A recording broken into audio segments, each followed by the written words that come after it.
All right, cool. All right, so we're going to get right into it tonight. But before we do, I'm going to go ahead and send out a little tweet. Make sure people know that I'm doing my thing.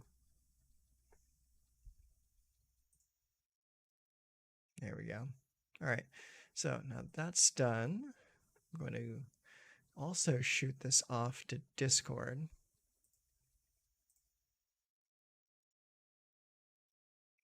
So give me just a moment here. This won't take long.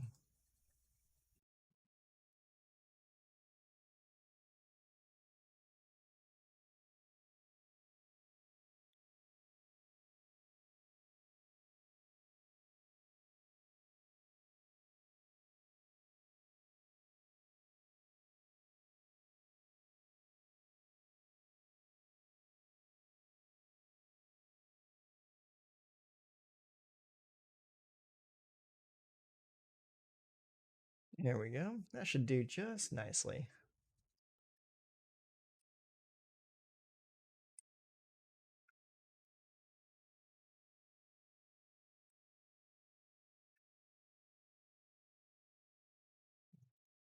Do the thing. There we go. Okay, just gotta tune this in over here, and we are gonna be good to go. All right, sweet. All right, let's go drop that down. All right. Hello, hello, hello, everyone who might be joining me tonight. We are going to be doing a little celebratory live stream today. And what we're celebrating is the fact that we've hit 500 subscribers on our YouTube channel. So that's pretty freaking cool. Not something I honestly ever thought we would get to, but here we are. So there are a couple things that I want to go over tonight. First is going to be the banning of Leyline of Resonance. So we're going to go through the article that Wizards has put out, talk about it for a little bit, and then we're going to move on to other things. So first up is the big bad boogeyman of the standard best of one format. Leyline of Resonance has just been banned. Well, as of yesterday. I'm a day late to this. I have a job. Things get in the way. So anyways, so the October 22nd ban announcement was literally just for Leyline of Resonance, for nothing else. So we're going to read through this real quick, and then we're going to move on with our lives. So Leyline of Resonance is banned in Magic the Gathering Arena standard best of one constructed formats. It is not banned in traditional standard best of three, limited, or special formats. So just best of one. That's it. Aside from that, it is suspended in Alchemy best of one and best of three constructed formats, pending a rebalance. So apparently they intend on rebalancing the card at some point and making it a little bit more playable. But normal, standard, best of one, it's out. Thankfully. And that card was leading to literal turn 2 wins, and that is not something that is healthy for standard in the slightest. So let's go over their reasoning why they decided to ban this. So what led to the decision? Back in 2019, we made a similar targeted adjustment with Nexus of Fate for similar reasons, where Nexus of Fate made gameplay unfun through a long loop that couldn't be shortcut to the win. Leyline of Resonance has made gameplay unfun by making it so there isn't much playing involved. Either folks playing Leyline of Resonance decks concede with their initial hand because they're dissatisfied with the draw and are unable to mulligan down to a winning solution, or they win within the first few turns of play. I could kind of understand that, but I played a red-green version of that deck for like the first couple days, and the deck can win just fine without needing the Leyline of Resonance. So I imagine there are some people that were like trying to hard mulligan for the card, but it didn't need it. It really did not need Leyline to win games. I mean, the deck on its own was already good enough.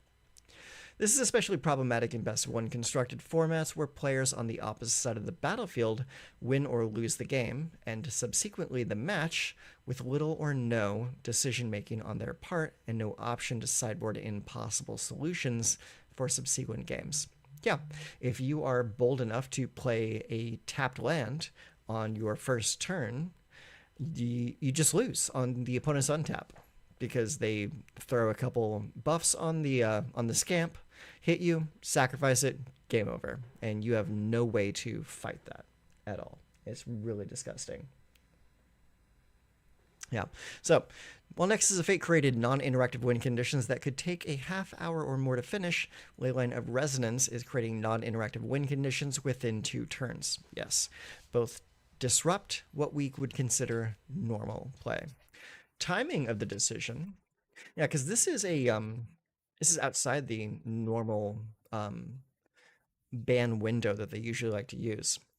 Alongside Fast and Fun, another one of Magic Arena's guiding principles is to provide an authentic Magic the Gathering experience. This includes alignment of banned and restricted announcements whenever possible to ensure the play experience is the same regardless of when, where, or how you play. As we noted in our recent Magic Arena announcements blog, this is a card we've been keeping an eye on with the goal to answer 2 essential questions. 1, does the data support Leyline of Resonance disrupting what we consider normal play? 2, if yes, what is happening often enough to warrant action on Arena outside of our normal banning cadence? This kind of data aggregation and analysis takes time. The first week or so after a major card set release is often incredibly chaotic, and the meta can go through several radical iterations before settling on the new normal. For every screenshot or post shared on a social channel, there are thousands upon thousands of other matches being played quietly in the background. We wanted to make sure that the problem shared with us by some of our most engaged players had the data to support it, and that the data continued to support it even after the meta settled. Yeah, absolutely correct. Absolutely correct. If you follow another creator, goes by the name of MTG Malone, he was making a lot of noise surrounding this. Like, he even posted a few videos of showcasing the deck just going off in the first 2 turns and you having absolutely no way of fighting it. I even posted a short myself of me being the person playing the deck and going off on literally turn 2. I mean, it is fun when you're the one doing it, but it is absolutely not fun when you're on the receiving end of it. So I'm very glad that that card has been banned. The answers to both of those questions were ultimately yes and yes. The number of best of one standard constructed games ending before turn 4 has essentially doubled since the release of Duskborn. That number has remained consistent in the weeks since release, and there's a big red, allegedly forecast enchantment reason why. It's not alleged. That's the reason. With the updated banned and restricted announcement cadence, we didn't feel comfortable waiting until December 16 to make this change. Thankfully. Yeah, I think we're all breathing a sigh of relief about that, especially with a major tournament coming up. Having this out of the card pool is a good move, because otherwise we would just be seeing red mirrors all day long. To be clear, this is an issue unique to Magic the Gathering Arena and only in standard best of one constructed and alchemy matches. The banning is not based on the general power level or the overall health of the standard format. Far from it. Player collections and Leyline of Resonance. So whenever a card gets banned, if you own the card in your collection, you usually get wildcards back. Players who had Leyline of Resonance as part of their MTG Arena collections prior to this ban's implementation will receive rare wildcards equal to the number of Leyline Resonances in their collection. Players will receive an in-game notification of when the card is banned, which will include the number of wildcards they have received. Yeah, I got 4 wildcards because I had 4 of them. So this has already gone live by the time that we are talking about this right now. So there it is. The big red boogeyman has been slain for now. But don't think for a moment that we're in the clear. Mono red decks are still out there. They're still beating face. They just need to work a little bit harder for their victories. Okay, so with that out of the way, I just want to talk about that for a moment. We are actually going to move on to another thing that I wanted to showcase today. So let me go ahead and go back to big head mode. So because this is my my little 500 subscriber special, I wanted to share something with you guys, and that something is what Magic used to look like when I was a kid playing this game. Long time ago. God, it had to have been like 20, 25 years ago. Me and my best friend at the time, we went to this shop in the mall called KB Toys. That shop doesn't exist anymore. Most shops like that kind of have faded out in recent memory. But we went there and we happened to find something that we both really wanted.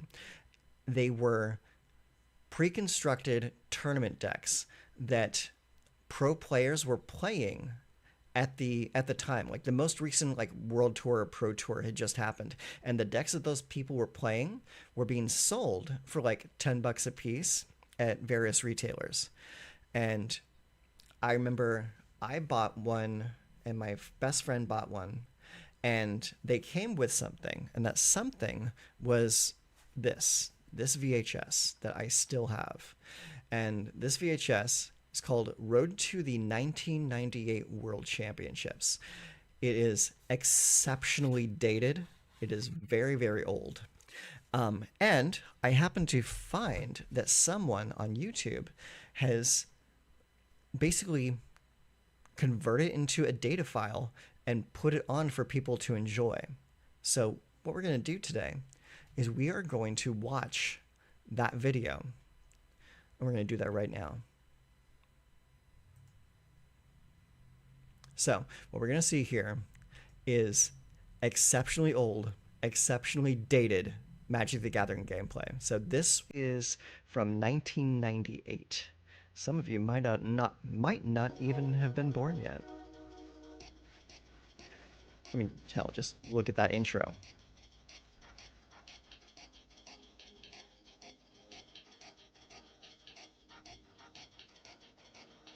Magic the Gathering tournament. You listen to that intro, it's like, it's very like old MTV. Is the site for the 5th annual Magic the Gathering U.S. National Championships. Let me turn that up a little bit. Competitors are vying for a purse of $58,000 and one of 4 coveted slots to represent the U.S. team at this year's World Championships. Nationals is the hardest tournament in the world every year. That person talking right there, that is Mike Long. He was a pretty well-known figure in the Magic scene back in the day until he got basically banned from all constructed professional play for being caught cheating multiple times. I think he got caught like 3 times, and at that 3rd time they said, "You're done, you're out, no more." But his games in this video are pretty good. This is like the coming out party for all the people that we've never heard of. There's so many great players that come here and play. You know, there's what, 200 people in the Nationals. So you work hard. You get the idea of what the day's going to be like from what's called these meat grinder tournaments. They want to see what came out on top, what decks consistently were doing well, and that forms a lot of the metagame for the next day. I think that the Wrath Cycle is probably the most interesting draft format that we've used so far. Tempest Stronghold Exodus draft. I think that black took a big hit. In Tempest, I think it's interesting that green is usually weak. Another thing, the format that they're talking about is they're basically playing with cards in Standard that were from the Mirage cycle and into the Tempest cycle. So that's just before the Urza's Saga cycle came into Standard. Except, interestingly enough, in combination with blue. When it was just Tempest Stronghold, I like And to they're get also 4 or 5. They're also referring to something that is not talked about anymore either. It's called Type 2. That's what Standard used to be called back in the day before they came up with new names for everything. Counter magic. Now I think my mana curve has increased as far as the creatures I'm casting. The addition of Exodus has just sent the color of white over the top. Exodus was a good set. I've got like a total, like, over the last 3 days, like 8 hours sleep or something like that. I had barely any sleep, and now I'm gonna pay for it. Matt Lindy made it to the finals, who's my little boy. He's got to be the favorite over me. But if I play Mike, You know, I just think I have look a at the pretty good shot. fashion of everyone there, like the hairstyles, the clothes they're wearing. I don't know, it's It's challenging an to absolute play time against, like, capsule. some of the best people in the world. It's an experience that can't be described. You have to live it for yourself. So I'll probably just tell my friends to try their best to try to make that's it to true. Nationals next year. Magic is absolutely It's been an experience that you exceptional year have for to American play players. for yourself. Unlike previous years, they've taken home the top prize in every major pro tournament. The Windy City, Chicago, welcomed the first Pro Tour featuring the extended constructed format. Newcomer Randy Bueller made a see splash if I can debut, get defeating veteran competitor, David I Mills. know. the top video quality is 480p. It A just shows you transatlantic how hop old to this Mainz, is. Germany was the tour's next stop, where Pro Tour regular Matt Place defeated Stephen O'Mahony Schwartz in a Tempest-only Rochester draft. Tempest only. Los Angeles was a chance for another veteran player to take home a victory as king of the qualifiers David Price defeated Ben Rubin in a Tempest-only constructed format. Then the road led to New York City, where yet another Pro Tour staple, John Finkel, proved his mastery of Finkel. Tempest Stronghold Booster Draft by defeating Dominic Krapischitz. With 6 John rounds Finkel of was Tempest such an Stronghold Exodus amazing player Booster back in the Draft day. and 6 rounds of standard constructed play, 148 competitors played over 2 grueling days of competition to determine who would make one of the top 8 slots to advance to the finals. It was no surprise that the list of finalists held many of the game's top names. The top seed, from Virginia, Mike Long.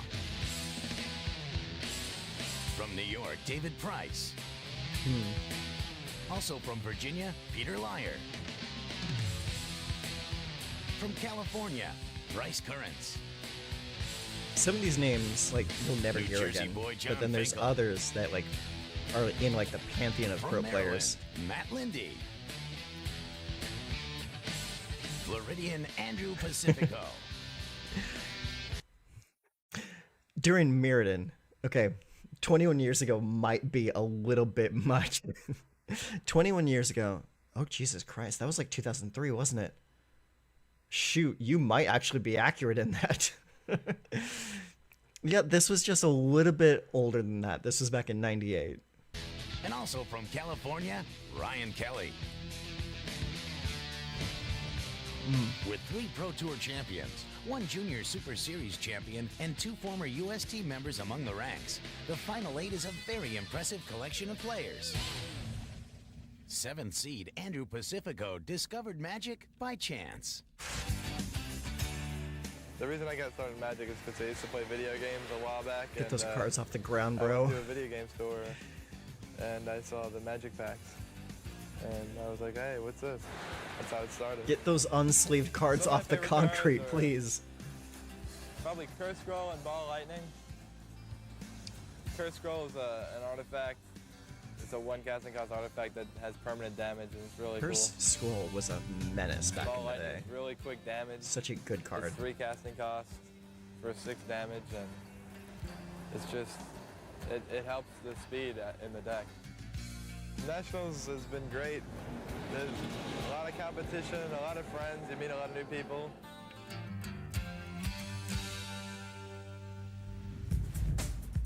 Round 1's This is such a first trip down matchup memory lane. was Pacifico versus Price. Both players had variations of slide decks. The match went lightning fast. In the end, experience won out as David Price, considered by many to be the premier slide Is that player, took the 3 match first scrolls 3 on games one to side of the 0. board there? The second match paired Peter Lyer with newcomer Matt Lindy. The deck pairing was not in Liar's favor, though, as he was forced to play his prosperous Bloom deck against its nemesis, the White Weenie deck. Okay, Prosperous Bloom was an amazing deck. It was such a fun deck to play too. I remember after like watching this the first time way back in the day, I actually went out and bought the stuff necessary to build Cadaverous Bloom and just play it at like my school and playing like at like lunch breaks and whatnot. It was just a really fun deck to play. Liar put up a good fight, but was taken down by Lindy 3-1. The third matchup featured Bryce Currents and John Notice Finkel. the lack Here's of Bryce. sleeves. This is actually the first time I finished top 8 of any tournament, any major tournament, national championships, pro tour. It's real important for me to gain some recognition, not only in the community, but for myself, because I really want to have a chance. It would be my first world championship. You get a chance to play on the national team at that tournament is something I would really look forward to. I've had nothing but fun for the last 4 years playing this hobby. I hope that I am able to keep playing Magic far into the future. I hope he's still enjoy playing the to this company day. of everyone else here on the Pro Tour, of all the people that show up, even locally It's at just my, such at my own an innocent outlook. tournaments in Los Angeles. So I can't imagine having more fun at this point in my life. The two had met earlier where Currents' mono green deck had nearly defeated Finkel's mono blue. History would not repeat itself as Finkel easily won the match 3-0. The final matchup paired Pro Tour Paris champ Mike Long against the other newcomer in the top 8, Ryan Kelly. Playing the same prosperous Bloom deck as his teammate Peter Liar, Long had better luck getting off his combo. He managed to defeat Ryan's mono green deck 3-1. In a modified double elimination tournament, players are not eliminated until they've suffered 2 losses. This means that all 8 players will advance to the second round. In the consolation bracket, 4 competitors fought for the remaining slots on the US Consolation, team. another A word second for loss losers eliminates bracket. them from the tournament. Peter Liar, 95 U.S. national team member, was paired against Andrew Pacifico. Liar is no stranger to tournament-level play. My play style, aggressive, and I'm very into the mental aspect of the game. I believe that sometimes the cards you draw just can't win on their own. And sometimes if you can get into your opponent's head, that can influence the game. That is absolutely true, and it's absolutely a part of like face-to-face Magic that you can't do over like MTGO or Magic Arena. Like it's the mental game of playing face-to-face against someone is not to be understated. Usually I like to play an aggressive deck, one that doesn't give my opponent much chance to recover. For this particular tournament, I decreased the amount of counter magic I like to draft. I include a number of 5-casters now, as before I'd play the smaller, faster creatures. It's addictive. The collectability attracts some people. The competition attracts some people.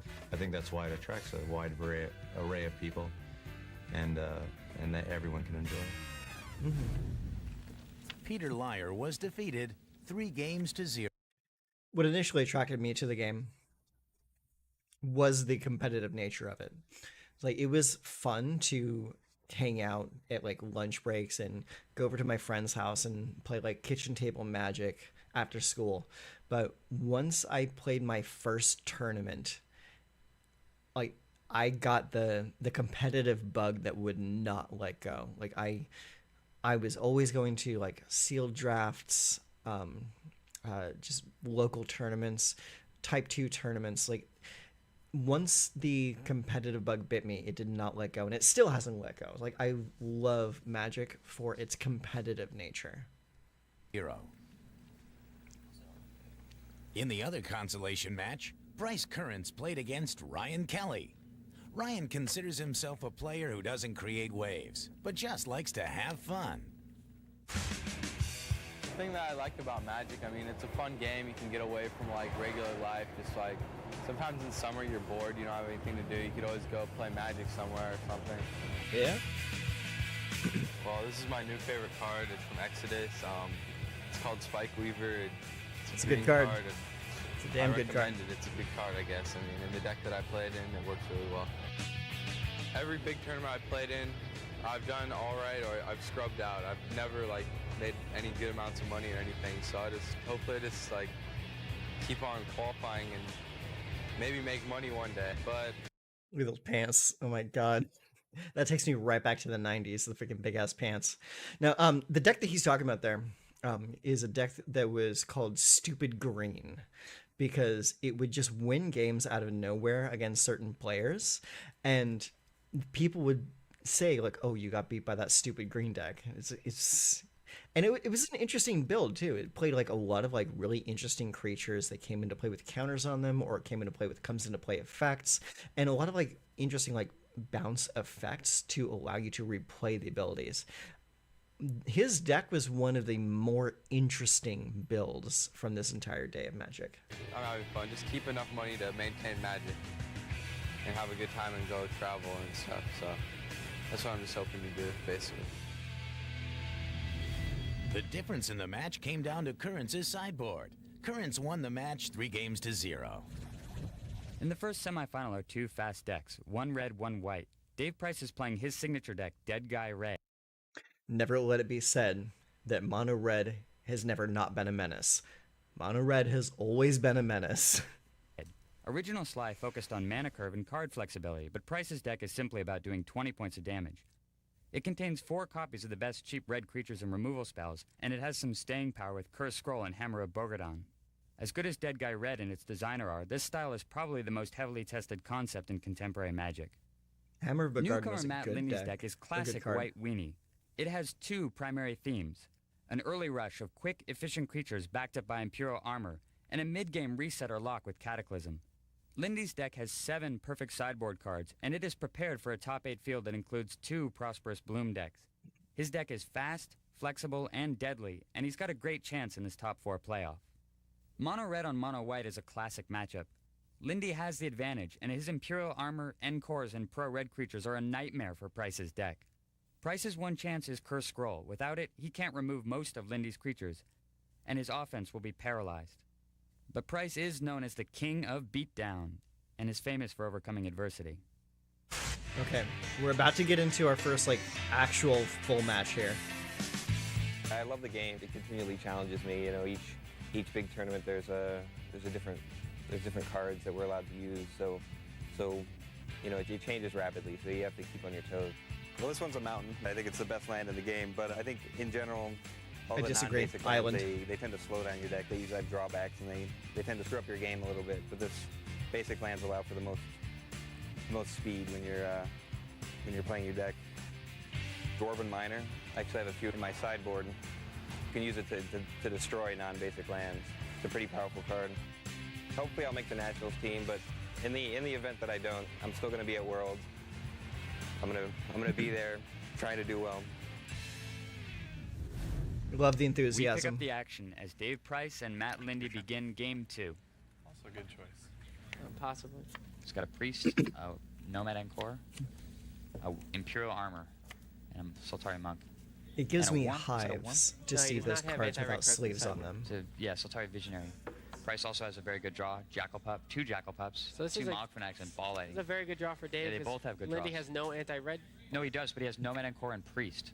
Oh, he does have a priest. Yeah, the question is, will he wait to play that guy? But he plays a nomad. The nomad's gonna. Plays it immediately. You should probably wait. The nomad is not gonna make it to the next turn because Yeah. Dave's gonna cast the fanatic and the pup, or he might just fanatic the nomad right now, which is what's probably going to happen. Yeah. These commentators sound Yep, so pup young. comes over. What do you think about playing the nomad before the priest? I think it was a poor play. I think looking at his hand, he has just shadows, and the Nomad backed up by the Priest is an infinite used to damage really thing like against all Jackal the red Pup. I mean, creatures. if you Really had good card. if you had another encore in your hand, I Yeah. could see it being a decision. Priest. Now it's just Protection a from race, red but I and don't think that the shadow. armor can race the hand that if Price draws one more mountain, he'll be able to outrun Armored Priest easily. Crunch. So Lindy goes down to 14. Price still at 20. What's Price going to play here? He plays. Gonna play Now will he Fanatic. play the scroll or hang back with shocks?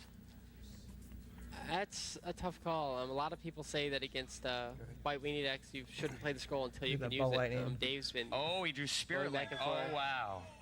Oh, my boy. God. Spirit Link. A card that basically boils down to enchanted creature has lifelink. That was an unbelievable draw. Yeah, absolutely perfect draw. Armor up the priest, Spirit Link it. The thing is, if Dave draws a mountain, he's dead. Yeah, if Dave does draw a mountain, he can kill him right now. Actually, no, I think he'll be one life short of doing it. No, he's not. He comes over for. Oh, okay. He links gonna right now. Oh, he links him right now. That's probably the safer way to do things. Okay, he's playing Warrior Encore. Oh, is that a Warrior Encore? No, oh, that's White a White Knight. Knight. Now Okay, so Dave has to shock the Knight. White Knight. Draw a mountain right here. Can Dave win this game if he draws a mountain right here? No, it only does 11. And that's not Iron a Claw mountain. works. So Dave Price, I know Was for a that an fact, has Iron Claw never orc? faced this before. This is the kind of thing that if I brought it up to him, he would tell me I was ridiculous. There's no way that's going to happen. No one would do this. Spirit Linked Armored Priest. This is unreal. This is the mono red nightmare. I think that's an Iron Claw orc. Armor! Oh, Wham! destroy Gain you. 5. It's pretty hard to race. Well, Drain life for 5 every turn. It's pretty brutal, especially against a red deck. Drain for 5, drain for 5, drain for 5. This is pretty unbelievable. Is there anything that Dave can do? Can he outrace it? Is it possible? Draw a mountain right here? No, that's a wasteland. Dave is. I mean, Wasteland's Dave good, could, but in theory, not what he outrace it. needs He's right doing now. more damage than Lindy's gaining, right? I mean, he could outrace it if he gets the mountain. He's going to get him down Next to. turn, Lindy he next gets turn, him Lindy down to gains 9, 6. then he goes back to 14. He gains 6, yeah. No, he gains 6 next turn. Oh, he gains 6 next turn. Well. And then 7, and it's then over. I don't think the math works out then in that case. Wow, Spirit Math Link. is 1 not of 2. mathing. I could draw another armor or another Spirit Link. A very ineffective curse scroll. Go ahead. Draws. Mash. No asked Matt thinking, Lindy just about turn. the deck building process. You have to take so many things into consideration, like what the field is. You have to beat a deck to beat what other people are playing. It's not just like what cards work well together and everything. Me and my friend worked on the deck for like 4 hours to fine-tune it. Wow, he can get him to 1. 4 hours. It's a lot of work. Another That's not a wasteland. mountain. So that's not going to do it. that But will the be priest it. is still not big enough to kill him, right? Yeah, it is. Next turn it comes through for 7. 6. Oh, 7? Yeah, he's got 4 Oh, cards you're in right. hand now. Okay, yep, that's game then. Wow. Oh, maybe Lindy will disenchant the scroll. Probably not.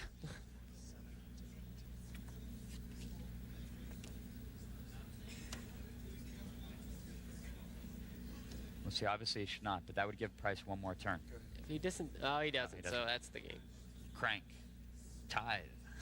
Tithe to go larger. Make it bigger. That's game.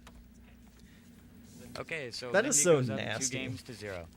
Just like a single The creature second semifinal loaded is up with control versus enchantments combo. Who is can be just surprised all you that need Mike to Long beat that chose to deck. pursue his 3rd U.S. team berth with the deck that made him famous, Prosperous Bloom. The goal of the deck is to cast a huge drain life using the mana from Cadaverous Bloom. The deck is given explosive speed by squandered resources and natural balance, and its combos are stitched together with Vampiric Tutor and Impulse. Prosperous Bloom has had its ups and downs in standard play, but if anyone can make it work here, it is Mike Long. Current Pro Player of the Year leader John Finkel is playing a mono-blue design he has dubbed Forbidian. Finkel's deck combines the card drawing of Ophidian It's a with good the deck. buyback Exodus It's a damn good counterspell deck. Forbid. The remainder of the deck is vintage mono-blue with 9 buybacks and the blue bounce arsenal of Mana War and Tradewind Rider. Forbid has made this deck a real contender, and in the hands of John Finkel, it will be operating at peak efficiency. This is a pretty good second-round game. match pits I think two you're going Pro to Tour like greats this. against each other in a contest of wits and tactics. Mono Blue isn't great against Prosperous Bloom to begin with, and Finkel's version is even weaker because it lacks any real offense. This matchup favors Long, but you can never factor out Finkel, regarded by many as the world's best player. Imagine being regarded as the best Mike Magic Long is player. playing the Cadaverous Bloom Drain Life Prosperity deck, which he, of course, was one of the people who played it at the premier tournament for it, which was Pro Tour Paris, which he was the winner of. John Finkel's playing a mono blue deck, which has been dubbed Forbidian. It's a creature-based control deck. I think I just saw a City of Brass. Attempting to abuse I the did. Ophidian Forbid combo. Forbid being a buyback counterspell where the buyback cost is discarding cards from your hand. So now Finkel has to decide, is he going to blow a Whispers? So long lost an opportunity to meditate. Let's take a closer look at John Finkel.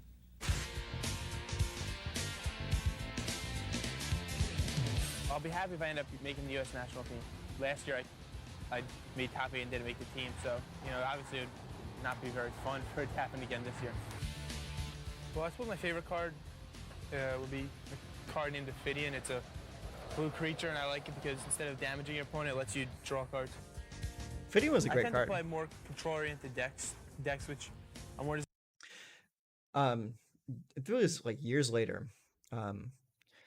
Finkel got his own card, and his card was Shadow Mage Infiltrator, and it was very closely related to Ophidian. Ophidian was a 1/3 creature that if it dealt damage to the opponent, you could choose to have that damage not be dealt, and instead you draw a card. The Shadow Mage Infiltrator was a 1/3 blue and black creature that whenever it dealt damage to an opponent, you draw a card. So his pro card that Wizards made for him was very closely tied to the card that he played in this deck. Designed to gain control of the game and then attempt to kill my opponent rather than trying to kill my opponent before he can gain control of the game. I'm hoping that the game will continue to grow as it has. A lot of people like games where you're not tested based on like the strength of your arm or how fast you can run, but a game which has to do with, how fast you can think and how well you can, react mentally to different situations. The game's been going strong for 30 years. I think it's safe to say that the game is doing well. So Finkel's lands are piling up in his hand. So I think Finkel is going to attempt to get to the 6-mana Whisper. Too bad. Which of course would be Ophidian. If Long had Final Fortune. Does he play the Ophidian? He does. has to. You have to go. You have to go for the Ophidian. Now, I think the main reason why it's important is Finkel knows that if Long had a Pyroblast for the Ophidian, Finkel could then Hydroblast it. Yeah.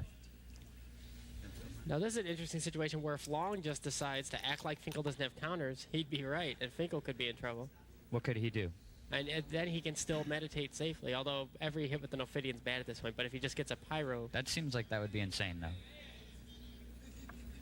What is Finkel on his upkeep here? Yeah, Finkel's untapped. Just thinking about Hydroblasting the Ophidian. What's going on? Oh, okay. I think he's Long's going to abeyance him. Okay, so he can't draw a card with Ophidian. Take one. Tings. Bam. Whispers of the Muse, wow. This is pretty interesting.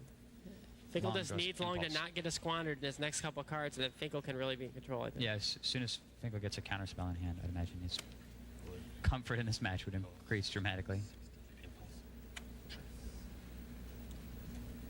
Gets Prosperity, Swamp. Actually, is that Power Sync? Impulse? Okay, it's Power Sync. What will he be keeping? It's Impulse. He kept him. So for all those people that read the Dojo articles out there, that's how Mike Long impulses.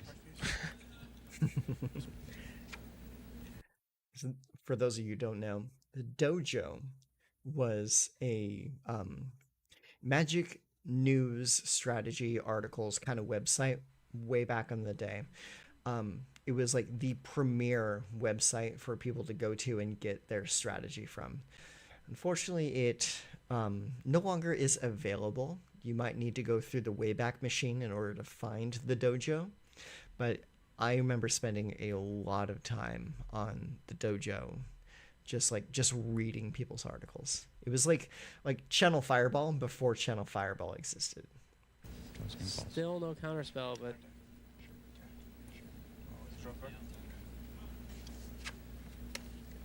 Still no counterspell.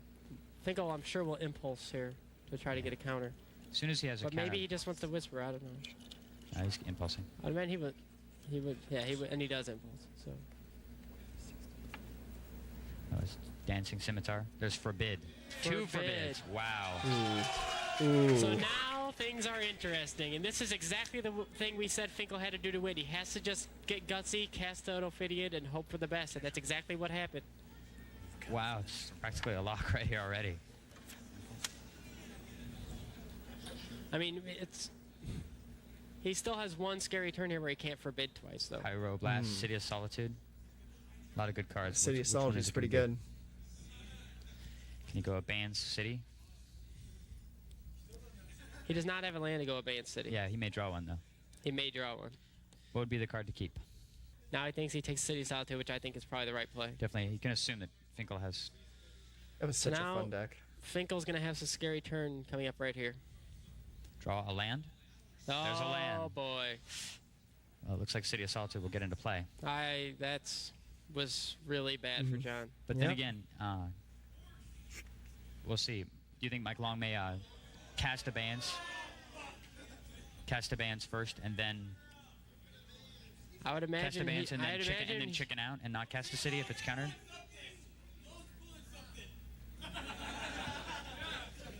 Oh, Listen to the peanut gallery back there. so I would imagine that Mike Long will cast Abeyance and John Finkel will forbid it with buyback. What are the cards he's going to discard here? Forbid. Buyback. Hydro and Whispers? Oh, Trade and Rider. Okay, so he does it with Whisper and Trade and Rider. Well, the Trade and Rider apparently did have an impact on the game.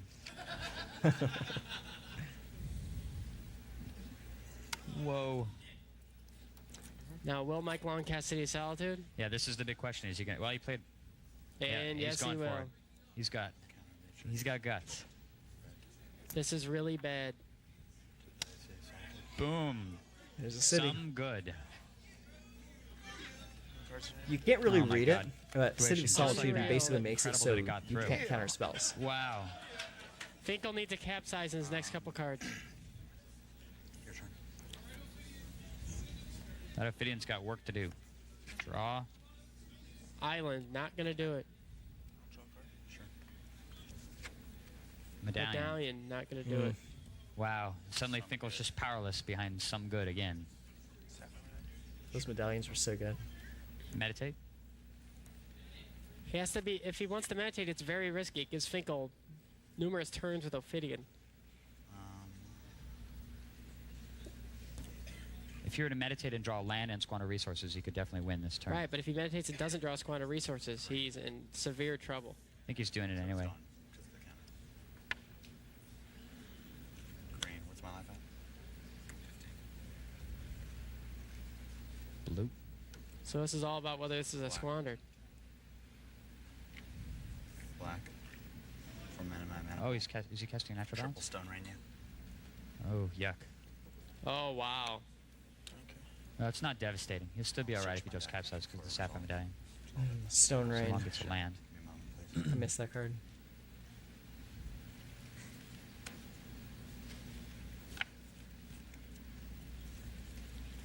That's probably the right choice. Yeah, for what do you think Long. about casting natural balance?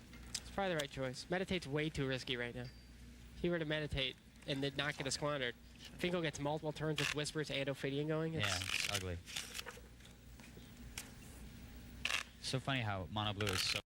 Seeing the way that these players are playing this game and like their vocal cadence and their composure against each other, it reminds me so much of that episode of South Park, Cock Magic, and how accurate South Park was in how Magic tournaments are played.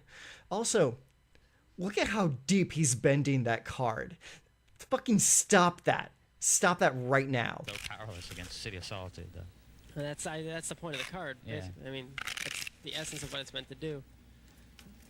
Finkel had that turn. We said that's exactly what he didn't need to happen. It's exactly what did happen. His numerous cards, if he has a counter spell or a mana leak or one more land or anything, and it He draws Quicksand. still no cap Attack with size. Ophidian. Could draw a card? Sure. Still no cap Another size. Medallion. Whisper with buyback. Sapphire Medallion? Sure. Finkel's drawing 3 cards a turn. How long will it take for him to draw capsize? Still Another no island. cap size.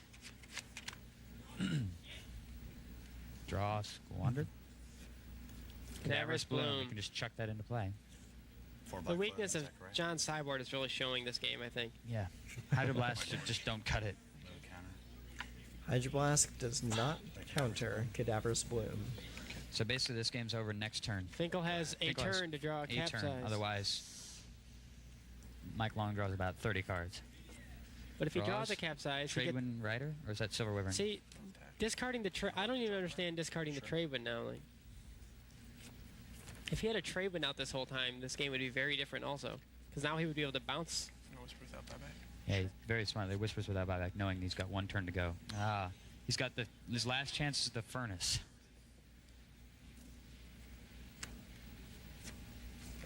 Does he have enough mana to... Okay, if he draws capsize here, he can capsize without still have a buyback and forbid still up. be able to forbid. But You hadn't already led land? No, you're right. Okay, sorry. Remove your Something.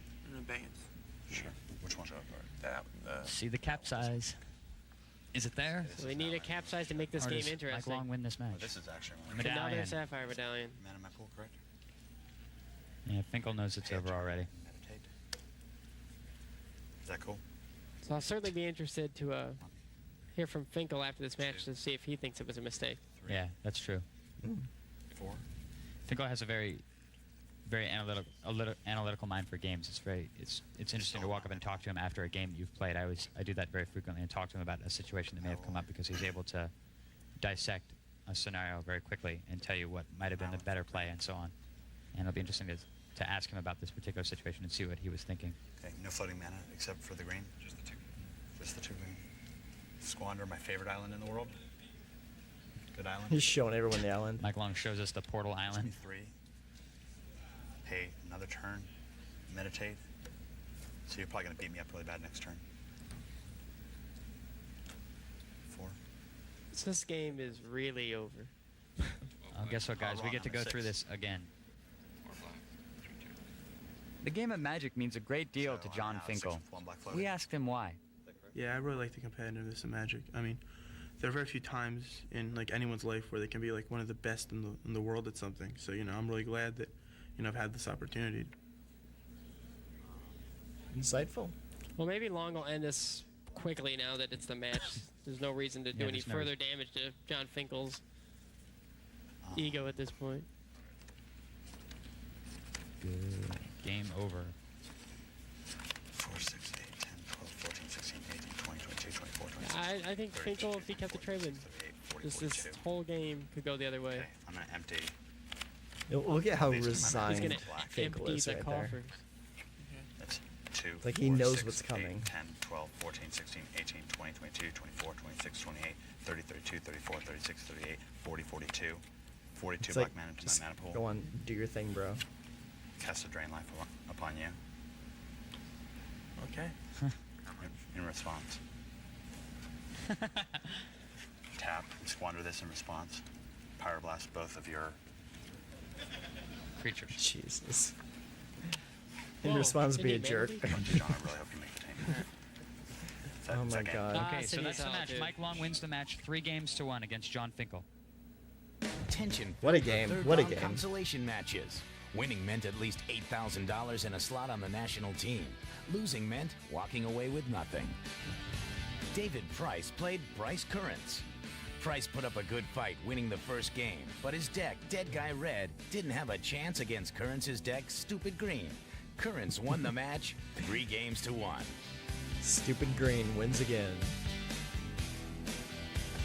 John Finkel versus Andrew Pacifico paired the slow-controlling Forbidian against Pacifico's quick-hitting Sly.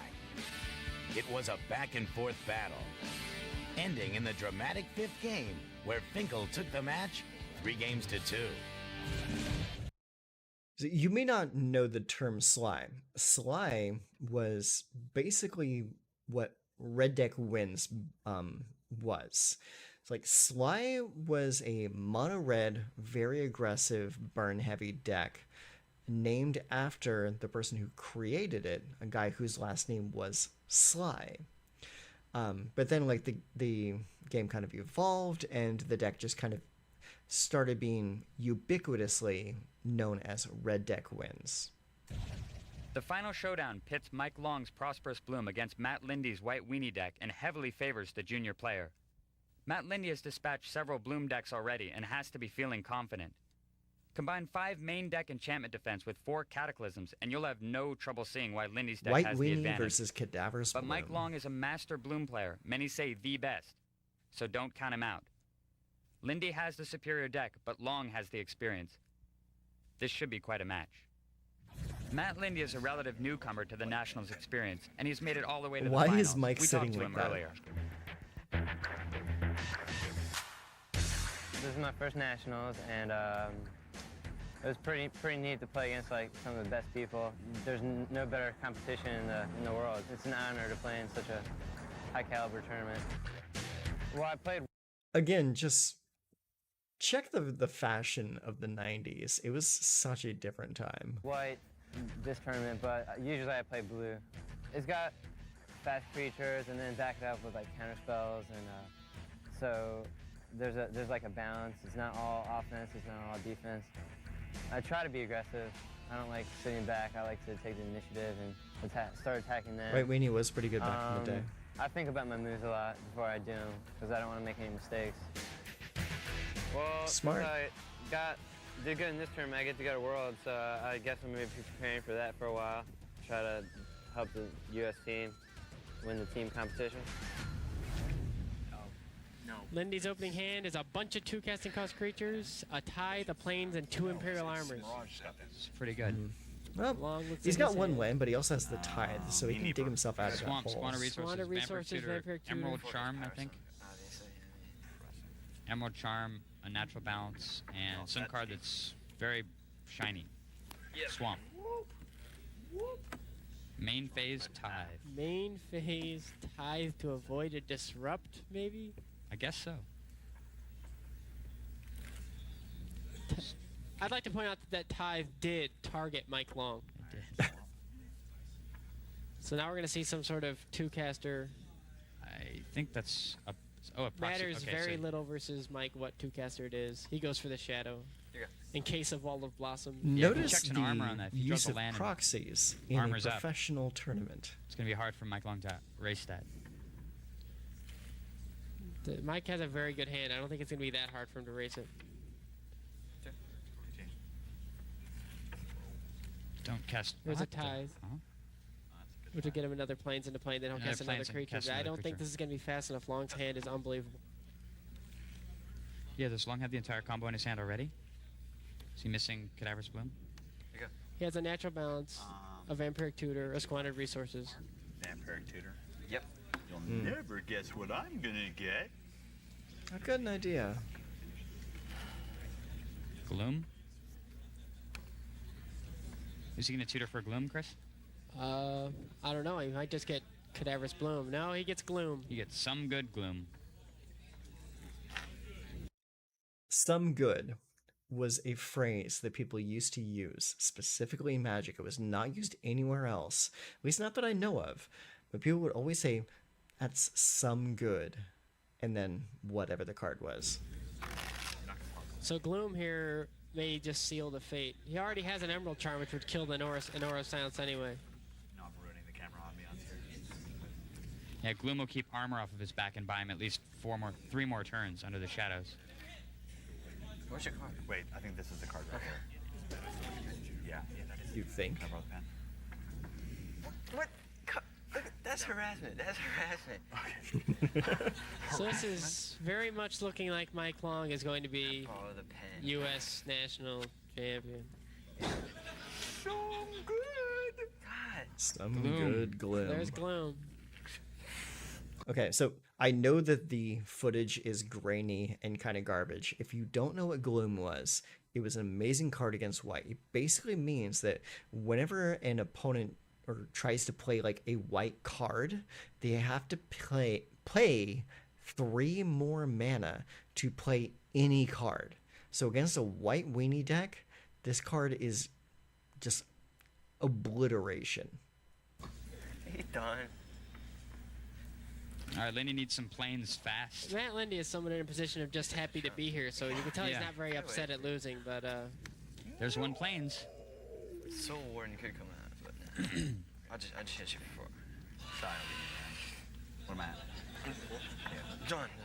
Does he have everything in his hand right now? he does not have a Cadaverous Bloom. And he has Meditate and Contract. Yeah. Go ahead. He doesn't have blue mana right now either. I love the commentary from the Peanut Gallery. Okay, life totals are what? Long at 10? Lindy Long at 20? is not low enough. Lenny can't cast anything in his hand. Long's at 8. Green mana. Green. Yeah, I think Long is not happy about his 4 forests, though. Bust him down. Almost could. Yeah, he's looking pretty green heavy. There's Abeyance. Bash. That's every forest in Mike Long's 4. deck. Maybe Yeah. he'll sack him and forget he doesn't need a green to cast Bloom. Which I did at Regionals. Wow. Very impressive. Well, you know what may happen here? He may have to cast Natural Balance, and he may get Abeyance by Lindy before he can even do anything. Draw an island. Yeah. Or a Bloom. Is that a gemstone run? No, it's an Emerald Charm. Emerald Charm. Okay, he has to balance, which means he's going to get Abeyanced in response to the... As soon as the balance evolve. That is unreal. He wins. Lindy will win this game. That is absolutely unbelievable. I cannot believe that Lindy He's going to win? is going to win this game. Yeah, especially after that turn 3 Gloom. He has an Abeyance in his hand. Are you 100% certain of this 100% fact? sure. Please do not Right get side my of his hopes hand. up. The right side of his hand is an Abeyance. Unbelievable. A game that looked so over that the crowd thought the game was over. We thought the game was over. Mike Long thought the game was over. I think Mike Long needs to borrow the pen again. Some bad. Write it all over his forests. Yep. Did Mike Long leave green in his pool?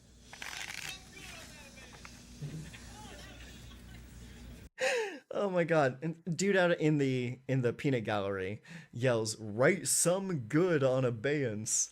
Oh my god. Okay, I've not let him.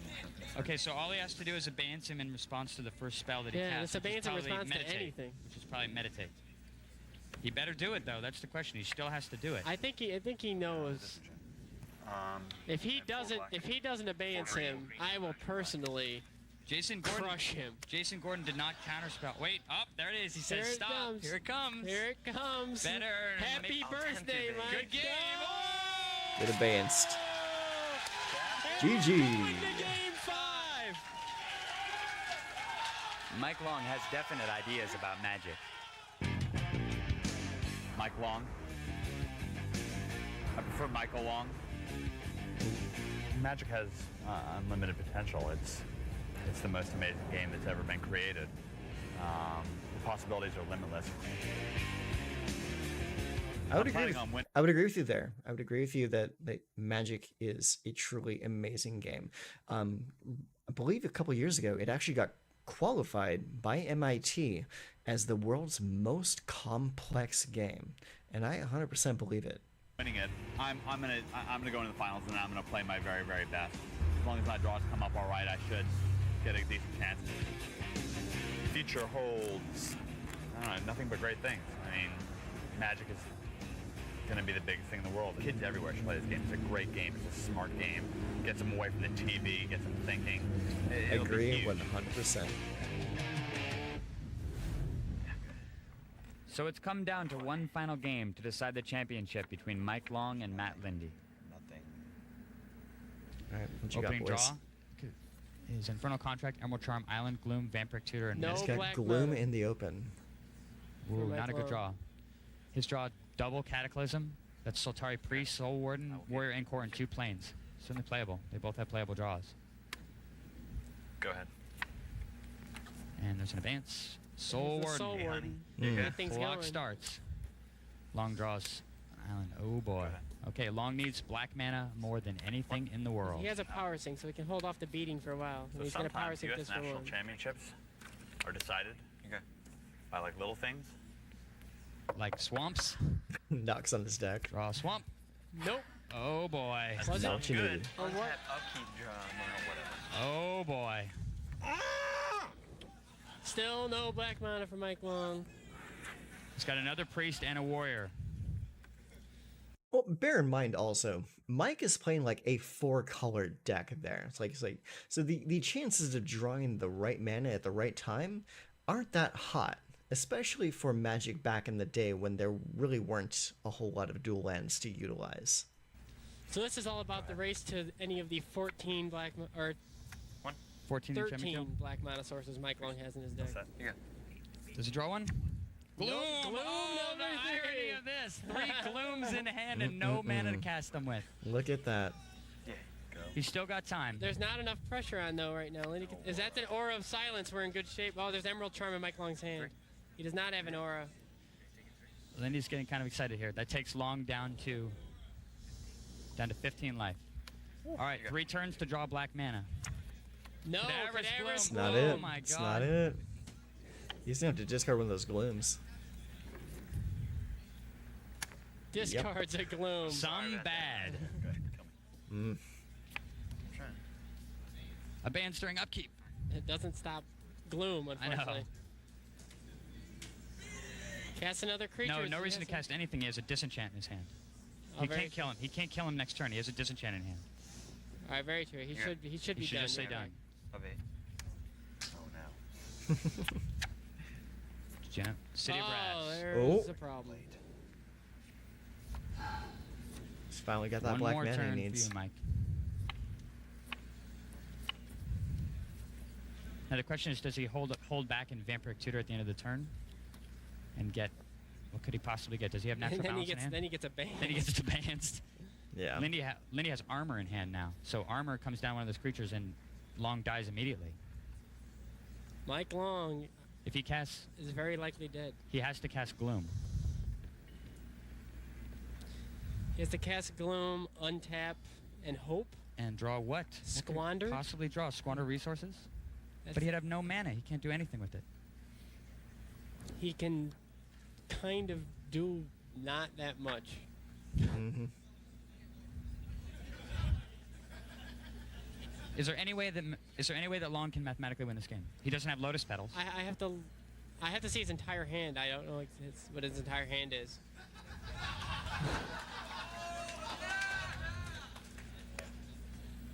Yeah, Those he has big-ass a Gloom. pants. He does not have it. He does not have.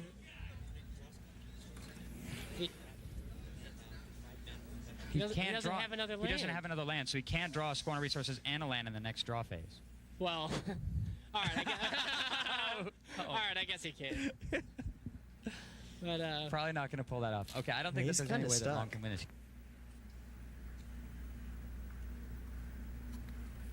Going into the think tank.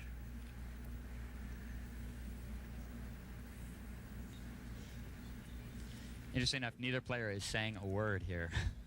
So once again, whenever a relative unknown wins a major Magic tournament, it's with White Weenie. Could sort of possibly be if I had a Dark Ritual in my deck. Hammer would be very happy. I only played 2 in my boom deck. You played 2 Dark Rituals? Hush. Lindy's now toying with Long. Yeah, telling Lindy him, just telling said him that he had Dark Rituals in his blue deck. They're so good. First turn Gloom. You suppose those guys are going to be attacking next turn? I think so. This guy's looking pensive. Why don't we just put him over here? Maybe. Highly potential. He's going to hang out. Okay. Just put him back here. Okay. That over there. He'll be like, Sure. Ooh, what happened to my you tap Sultari the Monk? mana if you want. Love the levity. I'd like to say that There's nothing. I'd like the crowd to take into consideration you can't go crazy with disappointment when Mike Long isn't national champion. Please, no rioting. Leave the chairs where they are.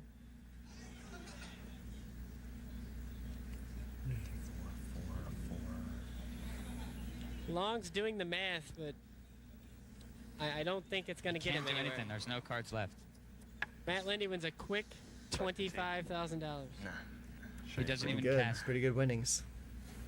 Doesn't even All cast right. Gloom. Go so ahead. I mean, if you want to go on, because you know. Armor, mash. Think he'll forget the priest is there? Because that would be unreal. Verdant touch bye-bye. Bastard. He doesn't armor. He didn't armor. I guess he just knows he can He can advance yeah. during upkeep. Oh, he does have the power sink. That's true. You go. Long thinks tutor. Long is just backed into a corner right now. Long says, "What can I tutor for? A Black Lotus." He's certainly not going to meditate. Probably not. Highly The doubtful. Banes is so powerful against Bloom. It is. It's like it's its biggest friend and its biggest enemy. Yep. Look at his hand. Disenchant, disenchant, abeyance, and an Ice Age Flames. Oh, hush. Liddy says, I might have an upkeep effect. You have Hurt Tutor during your discard phase. Pay 3 life on it too. Or I think it's point damage and then pay 2 life. City Brass, man. Tutor for Dread of Night. Cast it. Oh wait, he doesn't have that. It's true. Whoops. Dread of Night would get disenchanted though. What? It would still kill all Oh, three yeah, it would creatures. still kill all the And then he creatures. has no more creatures in his hand. Dread of Night Very would be true. good. He does have a warrior in core. Dread of Night was an enchantment. I believe it was only a single black to play, and it gave all white creatures -1/-1, and it just stayed on the table. So that actually would save him in this moment. It'd be a lot better than Gloom. In fact, if Long had 3 Dread of Nights this game instead of 3 Glooms, I think he would probably win. I know what you got by that. It's very possible. Mike. But there's another game where we aren't sure what would have happened if he had. I still think Dread of Night's better. Imagine that. Those 3 Glooms are 3 Dread of Nights. Untap. Untap. Upkeep. Draw. Oh, look at it. What is he What doing? is it? Why is he not advancing Why is he right not now? advancing him? Point for black, point for green, play a Squander.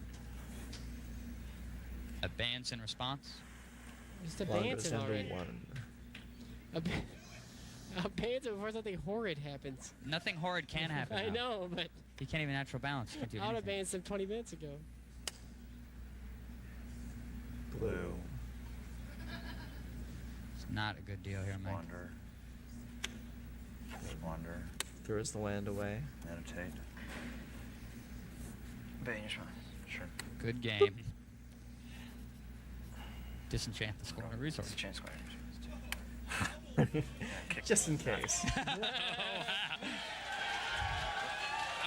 about it. Oh, that's a brutal We've all game. been waiting for. Matt Lindy is national Matt champion. Lindy is national champion. Sometimes White Weenie just wins. You were so close to dead, dude. Was I? Join the U.S. team as they travel to Seattle, Washington to compete in the 1998 World Championships. Watch all the action on ESPN2. Look at that. Matt Lindy collects $25,000 as the winner of the 1998 U.S. Nationals. Second place and a check for $15,000 goes to Mike Long. Ladies and gentlemen, the 1998 U.S. national team. Congratulations. See, look at those Ladies and look at those prize pools. First place got 25, second place got 15, third got 10, and fourth got 8. That's some pretty good prize support for 1998. That's really good. Gentlemen, the 1998 U.S. national team. Congratulations, gentlemen. This is a great feeling for me. I got 3 great team members. I mean, I couldn't be more excited going into World Championships. I don't know. I think it's really set in yet. I mean, it's a lot to take in. We just want to thank our all the teammates people and the who people that helped worked us. together. You know, you can see everyone here had strong community.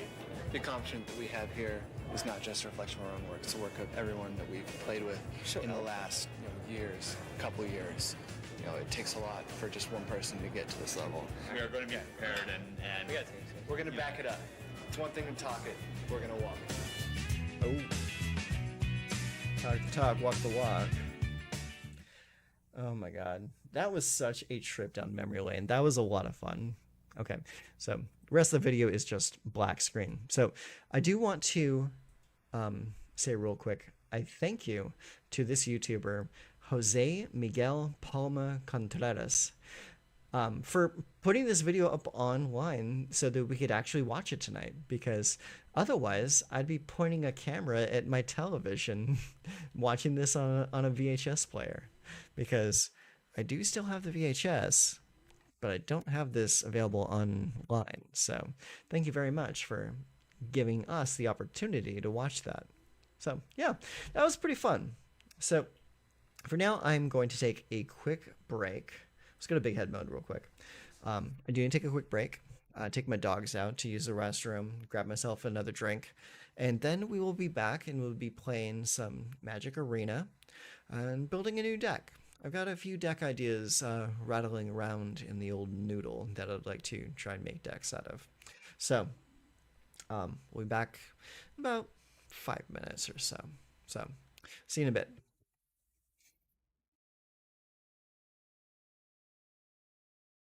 Let's actually open up the Arena client real quick, and we'll just sit ourselves on Arena.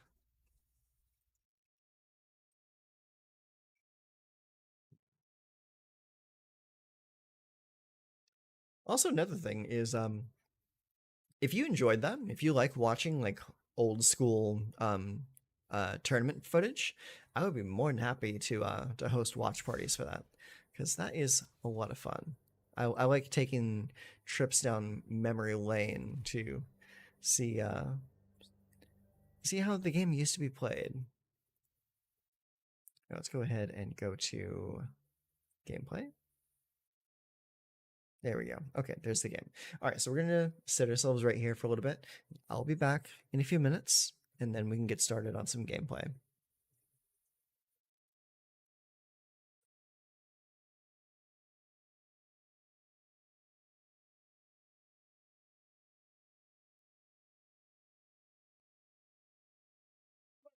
Sorry.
Alrighty. It's time to get back to it. Pour it out of the way.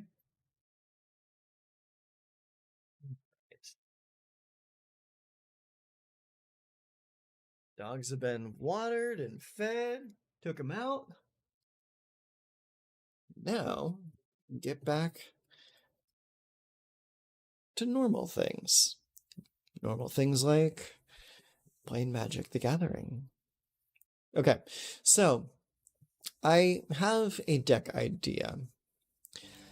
And the idea is Selesnya.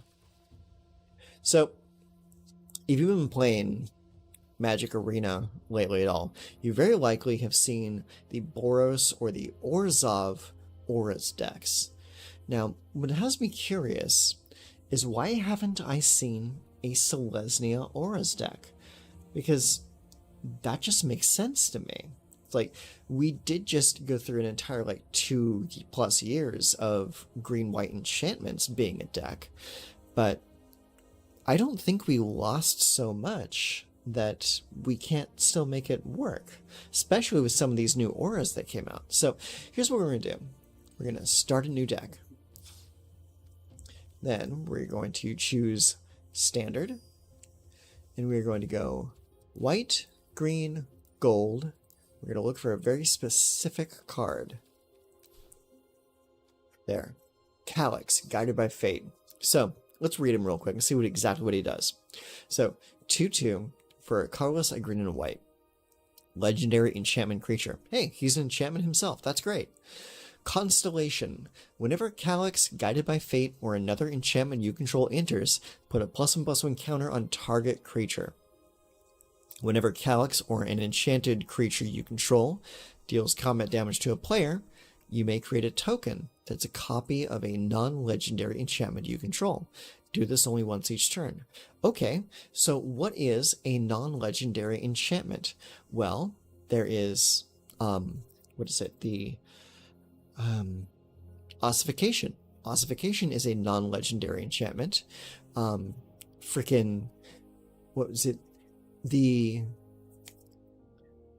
new Overlords. They're enchantments, but they're not legendary, even though they have pretty legendary effects.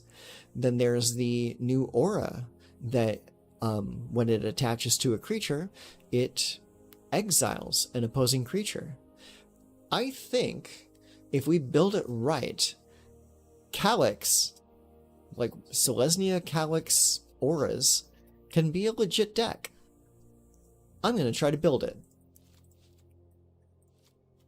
My first things first is I'm going to craft these Calyxes.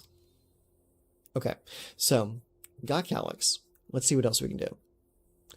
So, first things first is we're going to go into Duskmourn, and we're going to find all of the new enchantment-centric cards that we need for this deck. So, collected and not collected. And white and green. So, let's take a look around. Okay, so, obviously, Optimistic Scavenger. 1/1 for 1, Eerie. Whenever an enchantment you control enters, and whenever you fully unlock a room, put a +1/+1 counter on target creature. Sounds pretty good to me. Okay. Possessed Goat, no. Veteran Survivor, no. Acrobatic Cheerleader, no. Fear of Surveillance was this. It's a 2/2 with Vigilance. Whenever Fear of Surveillance attacks, surveil 1. That could be decent. Let's put 1 in just to have it as a placeholder real quick. See, Orphans of the Wheat. Children of the Corn, come on. 2/1 when Orphans of the Wheat attacks, tap any number of untapped creatures you control. Orphans gets +1/+1 until end of turn for each creature tapped this way. Now that's not what we're looking for. Let's see. Split Skin Doll. Artifact creature toy. When it enters, draw a card, then discard a card unless you control another creature with power 2 or less. That's kind of cool. Cult Healer Eerie. Whenever an enchantment you control enters, and whenever you fully unlock a room, gains lifelink until end of turn. Not good enough. Enduring Innocence. 2/1, lifelink. Whenever one or more other creatures you control with power 2 or less enter, draw a card. This ability triggers only once each turn. When Enduring Innocence dies, if it was a creature, return it to the battlefield under its owner's control. Is enchantment. So that's pretty decent. So this is card draw for when you bring little guys into play. So we'll set it in there as a placeholder for now. Glimmer Seeker. 3/3 survival. At the beginning of your second main phase, if Glimmer Seeker is tapped, draw a card. If you control a Glimmer creature. If you don't control a Glimmer creature, create a 1/1 white Glimmer enchantment creature token. That could be interesting because it creates tokens that are enchantments. But I don't think I want to play this card. I don't think it's quite good enough. Let's see. There's Hardened Escort. Whenever it attacks, another target creature you control gets +1/+0 and indestructible. Nah. Living Phone is a artifact. So we're going to skip the artifacts. We don't want artifacts, we want enchantments. Toby, the Beastie Befriender. When Toby enters, create a 4/4 white beast creature token. With this creature can't attack or block alone. As long as you control 4 or more creature tokens you control have flying. Okay, cool card, not for this deck. Friendly Ghost. When enters, target creature gets +2/+4 until end of turn. That's kind of cool. Savior of the Small. This is survival, tapped on the second main phase. Return target creature card with mana value 3 or less from your graveyard to your hand. It goes to your hand, not to play, not quite good enough. Unsettling Twins. When it enters, Manifest Dread. Fear of Immobility. An enchantment creature nightmare. 4/4 for 5. It's pretty expensive. When Fear of Immobility enters, tap up to 1 target creature. If an opponent controls that creature, put a stun counter on it. Okay. Ghostly Dancers is a 2/5, comes in with a 3/1, not quite good enough. Lionheart Glimmer, 5 mana, 2/5 with a ward 2. Whenever you attack, creatures you control get +1/+1 till end of turn. That's cute.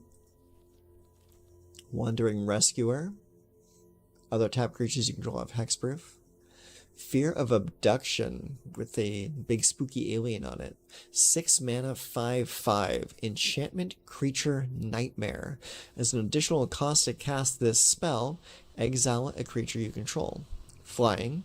When Fear of Abduction enters, exile target creature an opponent controls.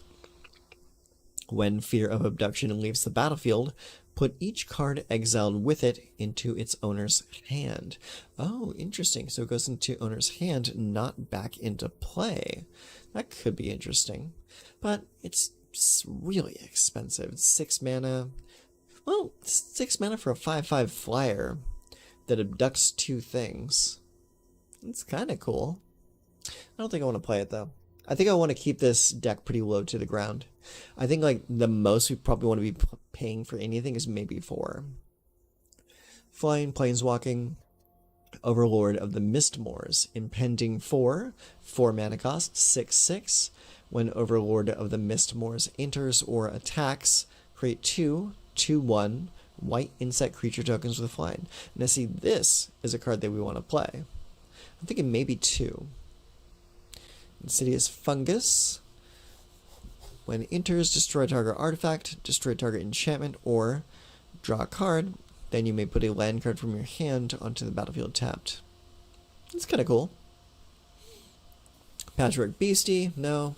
Flesh Burrower, no. House Cartographer, no. Overgrown Zealot, no. Twitching Doll is an artifact, not an enchantment.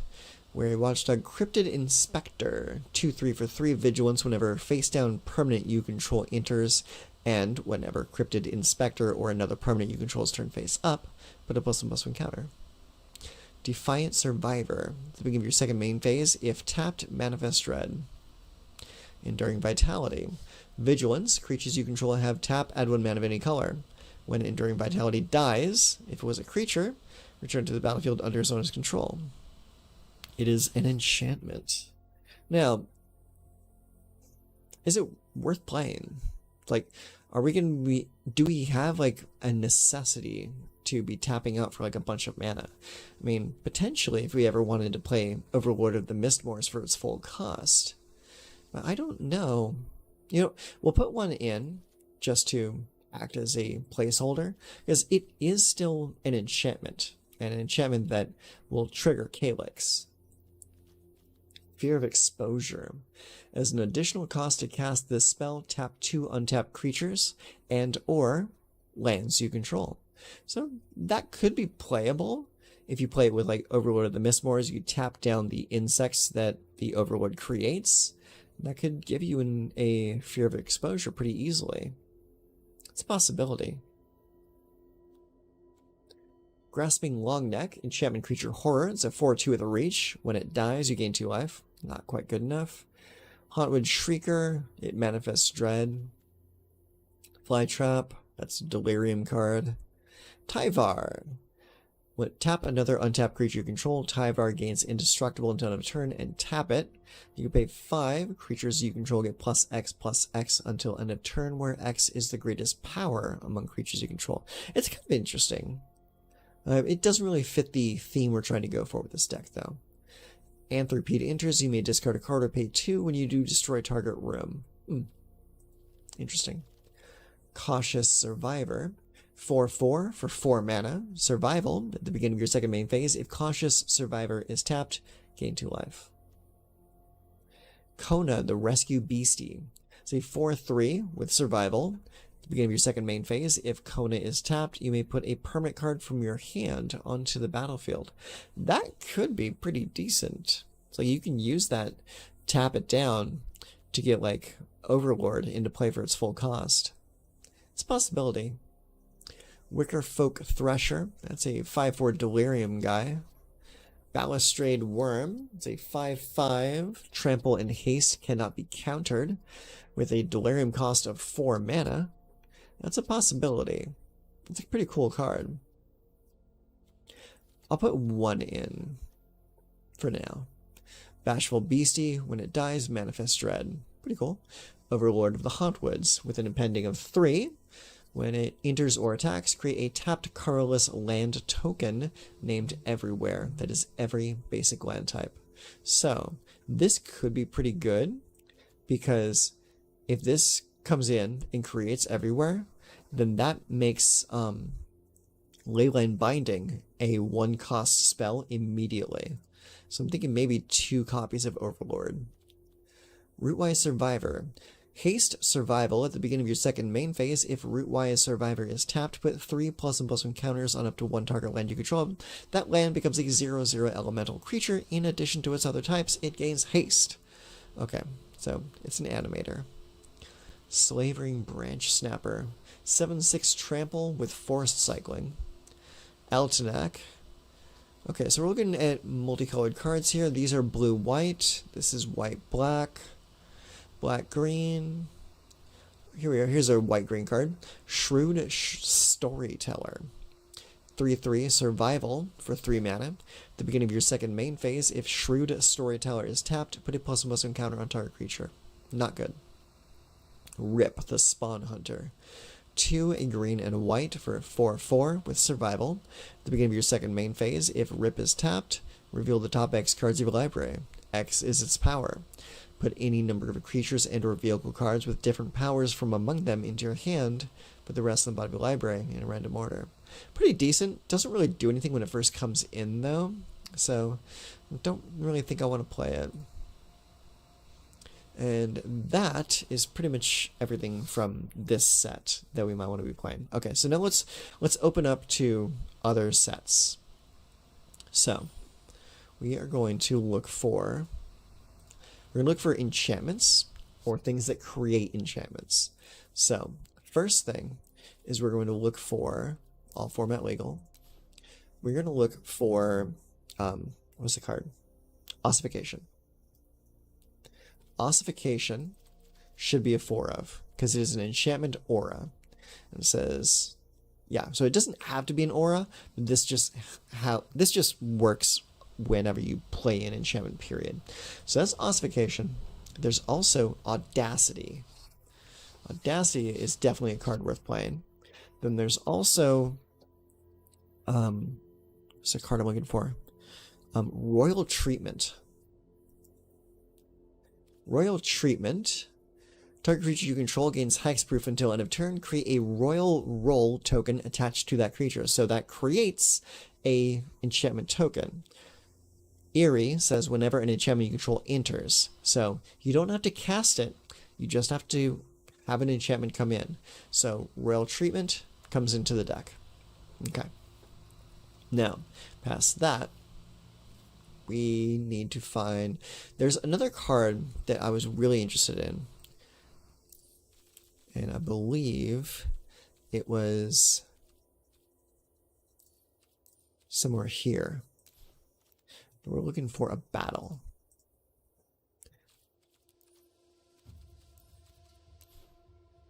A very specific battle.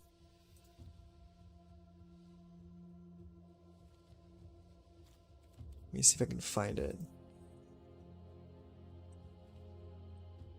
Invasion of Gobakon, no. Invasion of Bell, no. Invasion of Theros? Is that? Yes, that's it. Invasion of Theros. It's a 3-mana battle siege. When invasion enters, search your library for an aura, god, or demigod card. Reveal it, put it into your hand, then shuffle. So you play this, you can go get Ossification, or you can go get Audacity. Very likely you're going to go get Ossification. So you play Invasion of Theros. Go get an aura. So do all the enchantment things, right? And if you beat the invasion, you get Ephara, the Ever Sheltering. Ephara is a legendary enchantment creature god. It's a 4/4. And it says, has lifelink and indestructible as long as you control at least 3 other enchantments. Whenever another enchantment you control enters, draw a card. So, really good card. So, I want to play probably 3 of those. Mostly just because this is going to dig up ossifications for us. Okay, so now that we have kind of like the bones of the deck put together, now we need to figure out exactly how we're going to play this deck. So we're going to play 4 copies of Optimistic Scavenger. Fear of Surveillance, I think we're going to play 4 of those because it's a pretty decent 2-drop. 4 Ossification, 4 Audacity, 4 Royal Treatment. Then we have 3 Invasion of Theros. Enduring Innocence, let's crank that up to a 2.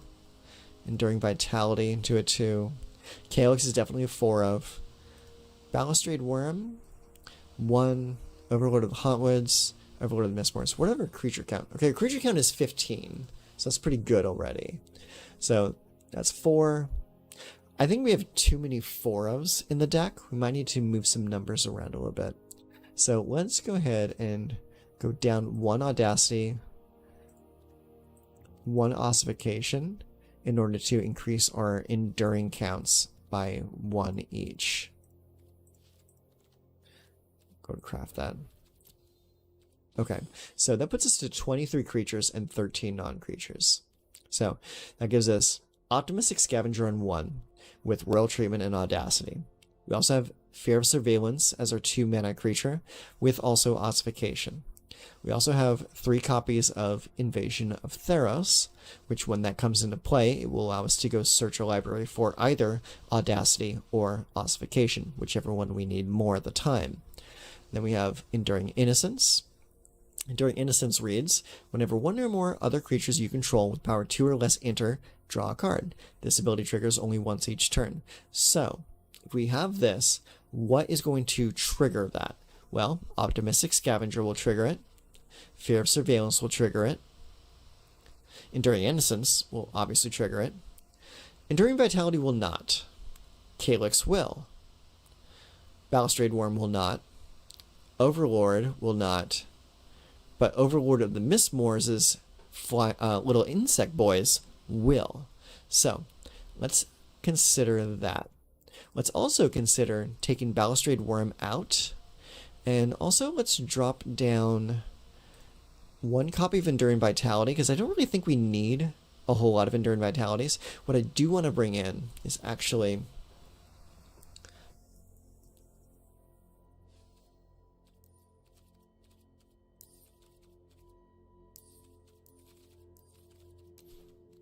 where is he at?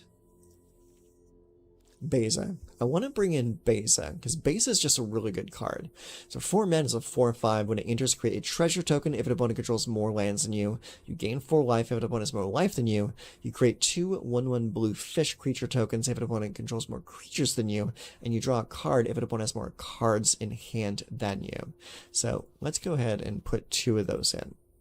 Okay, so with this here, now we're looking at 4 Optimistic Scavenger, 3 Audacity, 4 Royal Treatment, 4 Fear of Surveillance, 3 Ossification, 3 Invasion, 3 Enduring Innocence, 3 Enduring Vitality, 4 Calyx, 2 Beza, 2 Overlord of the Hauntwoods, and 2 Overlord of the Mistmoors. I think this is looking pretty good. And I don't really think we need to go up to 25 lands with this deck, because 1, we're not playing anything for more than 4 mana. And we've got a lot of things in here that are going to increase our mana count. Enduring Vitality increases our mana count because then we can tap creatures for mana. Beza has the potential to create treasure tokens for us. Overlord of the Hauntwoods creates lands for us. So I think this might be everything we need. So let's go ahead and go with this. But now we need to fix the lands. So let's go ahead and go all format legal, go to land. And let's find some green-white lands to play with.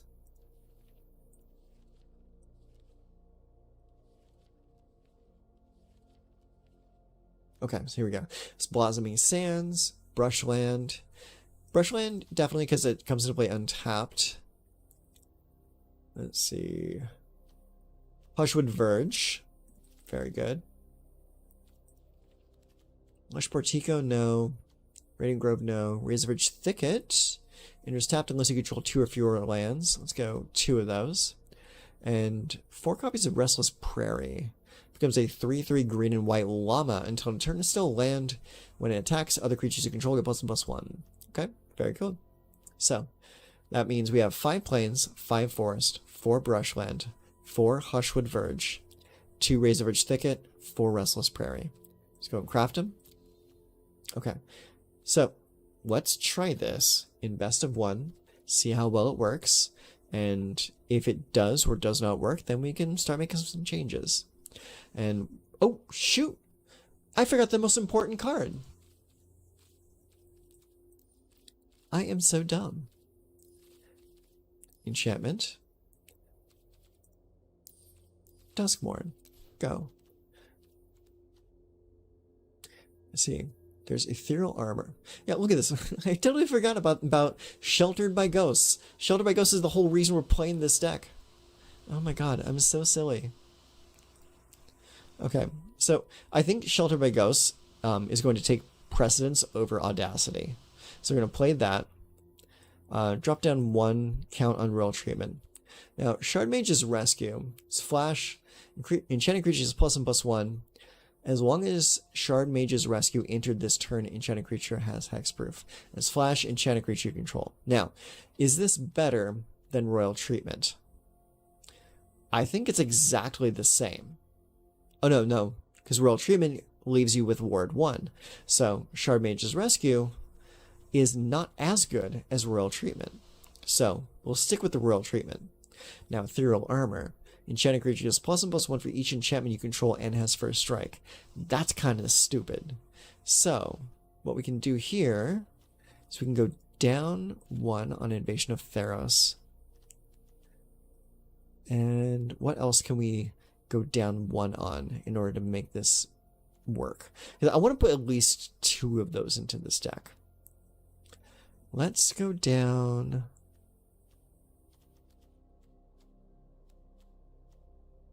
Let's go down 1 more on Royal Treatment. And we'll go put 2 Ethereal Armors into the deck. Okay, so now we're still looking at 23 creatures and 13 non-creatures. And now we have Ethereal Armor, we have Optimistic Scavenger, Royal Treatment, Fear of Surveillance on 2, Ossification, Sheltered by Ghosts. This card is so obscene. Invasion of Theros. Invasion of Theros can then go get Sheltered by Ghosts for us. So stupid. Enduring Innocence, Enduring Vitality, Calyx, Beza, Overlord, Overlord. Okay, let's craft them. Let's finish the deck.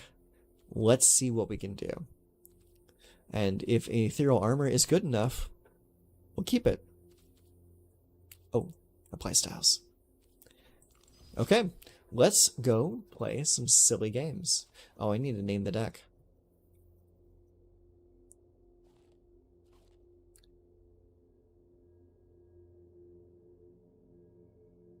Just call it Selesnya Auras for now.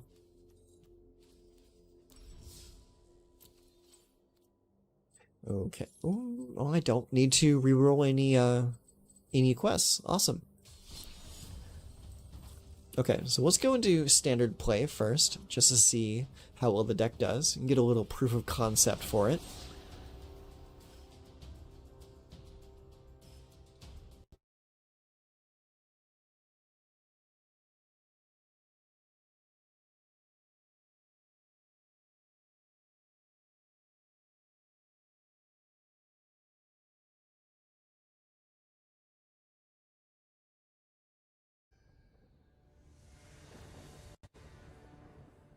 Okay, let's see how well we do. So, opponent goes first. We have Plains, Forest, Razorridge Thicket, Scavenger, Ossification, Invasion, and Overlord. This looks pretty good. I'm going to keep it. Alright, opponent goes first and plays a Fountain Port into Candy Trail. Interesting. So, we're going to scry 2 to start with.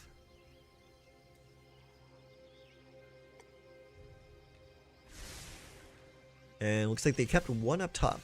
Alright, so we're going to start with the Razorridge Thicket and play Optimistic Scavenger.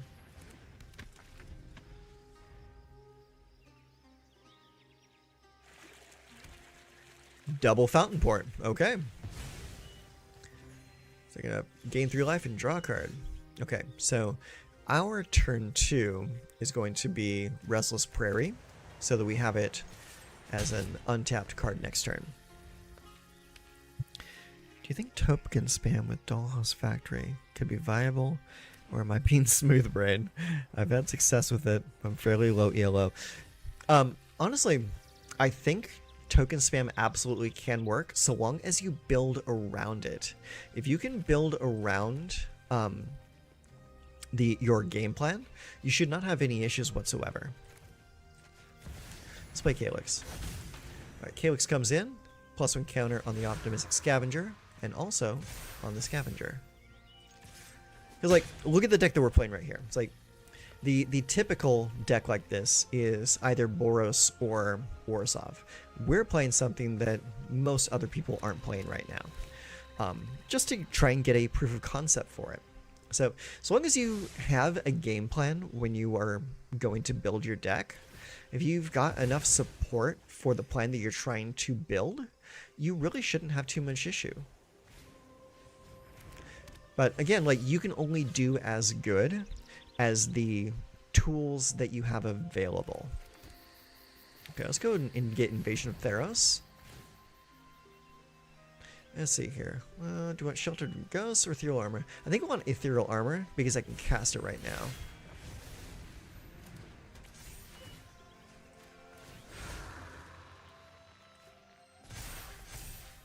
This is looking pretty good. Here. Optimistic Scavenger will go there. Calyx will go there.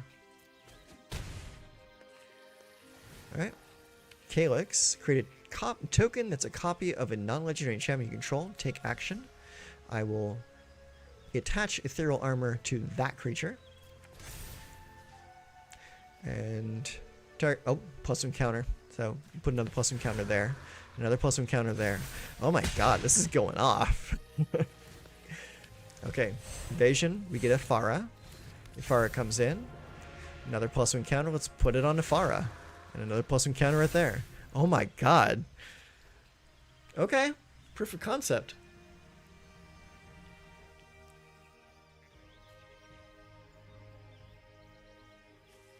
Good game. Okay.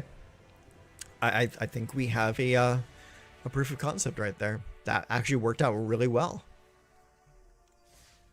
Calyx is still a good card. Give me just a moment here. I am making some small videos as we're playing here, because I want to make this into a deck tech.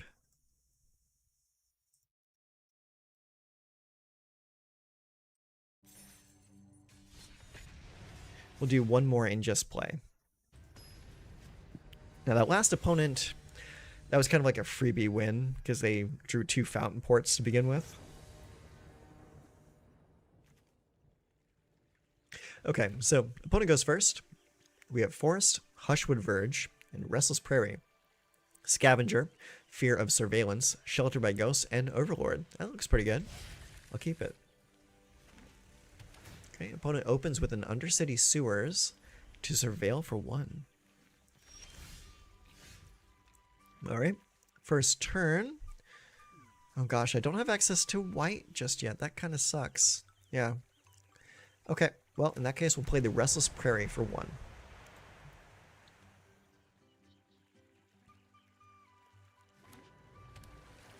Okay, we're going to place another land. They play the Enigma Jewel. Interesting. Okay, so let's go and play a Forest. And then we'll play... Do we want to play this or the Fear? I think we'll play the Fear first. Okay, you surveil when it attacks. Okay. Want to place a Swamp into Liliana. Okay. No more distractions. Let's make this quick. Okay. Alright, so I'm going to go Hushwood Verge. We're going to play Optimistic Scavenger first. And then we're going to play Shelter by Ghosts. And Shelter by Ghosts is going to eat Liliana. It's no fun when they hit back.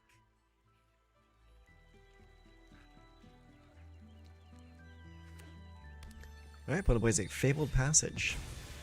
They sacrifice the passage to go get a land. That land is an island. Chart a course. Draw 2 cards, then discard a card unless you attack this turn.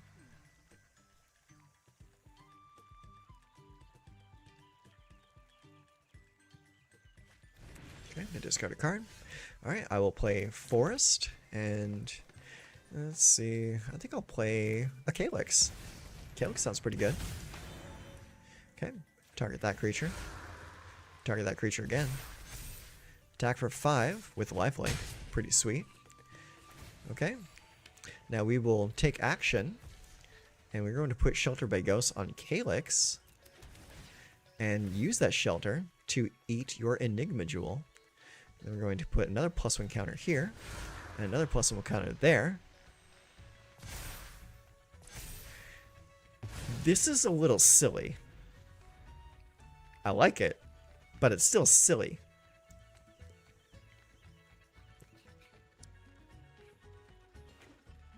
Alright, Fabled Passage. Sacrifice the Fabled Passage to go get a land.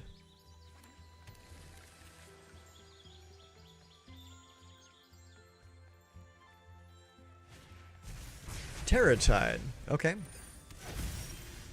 Oh, they only managed to blow up one of my dudes, though. That's fine. Okay. Let's go ahead and play... Let's play Beza first. Actually, no. Do I want to even play Beza now? I think I just want to play Calyx again. Target there. And there. Make them real big. Play land. Attack for 8. Bam. Calyx is going to trigger. Take action. Make another copy right there. Eat that jewel again. +1 counters.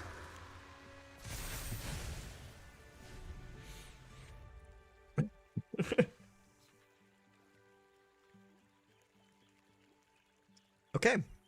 I'm into this. I'm into this a lot. This is a fun deck. Okay, we got some synergies. Perfect. Okay. So, Mr. Andy, to answer your question, let's take a look at Dollhouse Factory.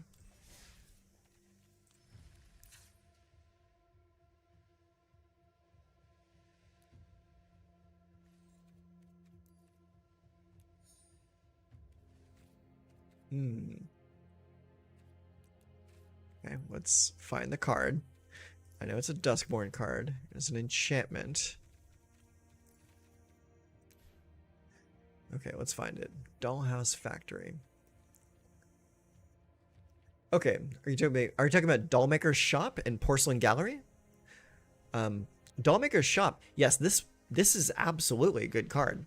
Whenever one or more non-toy creatures you control attack a player, create a 1/1 white toy artifact creature token. Yeah, the deck you want to build this in is like Boros Go Wide, because there's a lot of cards that will create non-toy creatures to attack with. Here, I'll give you a couple examples. So first up, we're gonna look at red, white, and multicolored, and go not all format. We're gonna look at specifically, where is the set? Lost Caverns of Ixalan. Animpakal. Animpakal is perfect. So he's a 1/2 for 3 mana. Whenever you attack with one or more non-gnome creatures, put a +1/+1 counter on Animpakala. Create X 1/1 colorless gnome artifact creature tokens that are tapped and attacking, where X is the number of +1/+1 counters on Animpakal. So that is just one example of a creature generator you can go wide with. And another card that you might want to take a look at is in Murders at Markov Manor, is War Leader's Call. So in the same colors, it says creatures you control get +1/+1, and whenever a creature you control enters, War Leader's Call deals 1 damage to each opponent. Perfect. So whenever you attack and make more tokens through any of your various methods, one, the creatures are bigger, and 2, you deal 1 damage for each of those creatures that come into play. And you can also play that with things like Dogwalker here. It's like when you turn Dogwalker face up, you create 2 1/1 dogs. It's not the best play, but it's a play. Aside from that, let's look at Lost Caverns of Ixalan again. Just white. And I believe it's 3 mana and a creature. Where are you at? There you go. Sanguine Evangelist is a 2/1 with Battlecry. Battlecry just means when it attacks, your other creatures get bigger. And it says when Sanguine Evangelist enters or dies, create a 1/1 black bat creature token with flying. Perfect. That's more bonus creatures coming in. There are so many ways to create extra creatures just by playing the cards out of your hand. Another one is a card that's in the deck that I'm playing tonight, is Beza. Let's go here to Bloomburrow. Oh, come on. Beza. When Beza comes in, she'll create 2 fish for you if you're behind on creatures. I was using Hop to it to get 3. Yeah, exactly. Hop to it is a perfect example. Another example is Carrot Cake. Carrot Cake is a great card for this deck. Yeah, when it comes in, make a dude. When it leaves, make a dude. And you can sacrifice it for 3 life. This is absolutely a deck that you can play and get good value out of. So if you just play like the cards that I've displayed already, and a minimum amount of interaction, like removal spells and things like that, I think you've got yourself a pretty decent deck. Now, will it be like a top tier 1 deck that'll get you all the way to Mythic? Maybe. I'm not going to say yes or no. I'm not going to yuck your yum. But I think if you've got enough support around the idea of the deck that you want to play, then I think you can absolutely build anything you want. So long as the support is there. If you've got the tools to make it happen, go make it happen. No matter how silly or not silly your deck idea is. I mean, hell, look at the deck we're playing tonight. We're playing enchantments, like Selesnya enchantments, after most of the enchantments have already rotated out. So, as long as you've got the support, go do it. Have fun. And remember, this is just a game. Go have fun with it. That's what we're going to do right now. Let's go find a standard ranked match for Selesnya Auras. Anytime. Whenever you see me online, if I'm doing a live or if I'm just putting out videos, just know that that's where my brain is. My brain is just, hey, if you've got a silly idea, run with it and see where it can take you. Okay, what do we got here? Plains, Brushland, Optimistic Scavenger, Ossification, Enduring Innocence, Overlord, and Royal Treatment. I'm going to keep it. Wish me luck.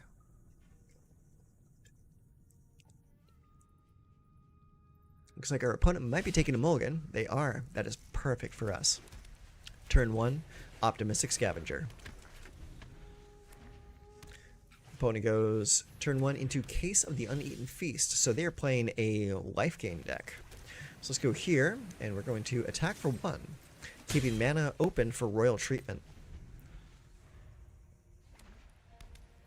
Alright, opponent plays a land, and they do nothing. Okay, we got ourselves another Ossification. So we're just going to attack for 1. Unfortunately, we miss our land drop this turn, which kind of sucks.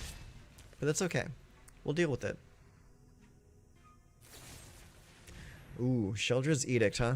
Okay, we can't play Royal Treatment and prevent that from happening, so we're just going to lose the creature, unfortunately. Alright, opponent plays that third land into an Essence Channeler. Gain a life. Okay, so we've got to play Ossification on our plains to get rid of that Essence Channeler. We have missed our land drops for 2 turns in a row. Not a good look. Okay, they play Starscape Cleric. They did not pay for the Offspring. Oh, they got 2 of them, though. That's not good for us. That's actually really bad for us. Okay. Alright, so we've missed land drops 3 turns in a row, so we're just going to concede this game and move on to the next one. There's not much you can do when you get landlocked.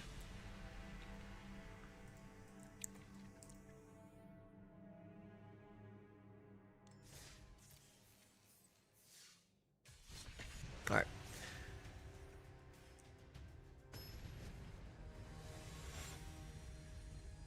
Oh, nice avatar. This person has supported Extra Life. Good for them. Alright, opponent goes first. I've got 3 lands, 2 Optimistic Scavengers, an Enduring Innocence, and an Invasion of Theros. So I'll keep it. They play a Mountain into Monastery Swiftspear. This is gonna hurt.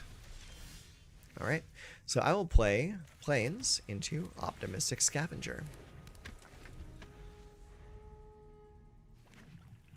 Okay, they play a Sulfuric Spring, so they are in Rakdos. Cacophony Scamp. Felonious Rage. Block there.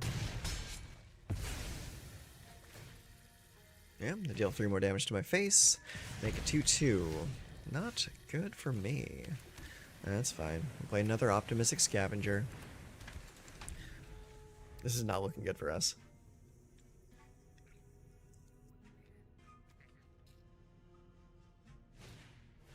Slick Shot Show Off. Alright. Well, I don't want to attack. Or, I mean, I don't want to block. Okay, this is better. So, let's play this Plains into Shelter by Ghosts. Target there. And we will gobble up the Slick Shot Show Off. Put a +1 counter on the Scavenger. And then we'll attack for 3 with Lifelink. Alright, they play a Black Cleave Cliffs into another Monastery Swiftspear. Do they have enough cards in hand to fuel those creatures, though? Monstrous Rage, okay. Alright, we go to 4. Let's see what happens. Aw, they had a fling. Can't win them all.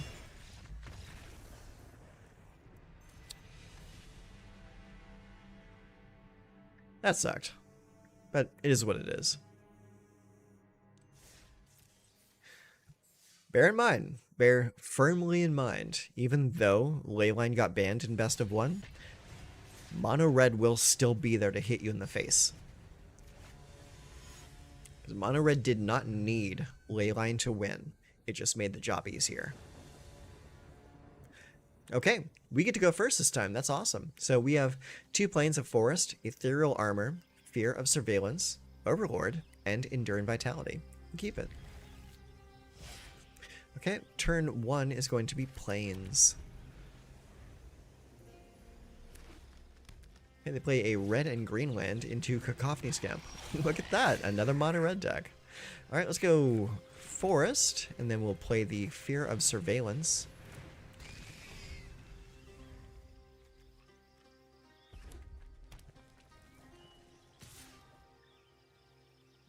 No blocks. Let's see what they do. Alright, 1 damage. That's awesome. Okay. Ooh, get another land there. So we're going to attack for 2. Surveil 1. And what's on top of our deck? That's a land. We don't need it. Get out of here. I love the Surveil mechanic. Surveil is so good. Helps you get lands off the top. Let's go with Enduring Vitality. And then we will use the Fear of Surveillance, tap it, to put Ethereal Armor on Enduring Vitality. That way Enduring Vitality now has First Strike, and is a 6/6. That's a big boy. Alright, they play Emberheart Challenger. And do you want to attack? They do want to attack. I will block the Emberheart Challenger with First Strike. They play Might of the Weak. Okay. And they lose because First Strike beats you. That's fantastic. Look at that. Never a dull moment around here.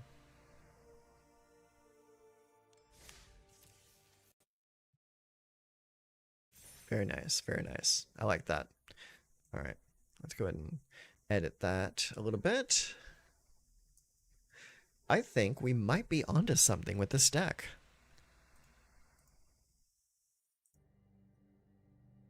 All right, let's keep going.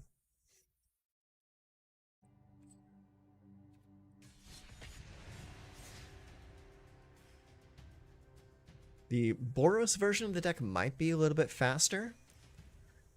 And the Orzhov version might have a little bit better removal. But I really think the Selesnya version might have some legs to stand on. But not with that mana. We got a mulligan that. Okay, that's a little bit better. 2 planes, Scavenger, Sheltered, Calyx, Enduring Vitality, and Overlord of the Hauntwoods.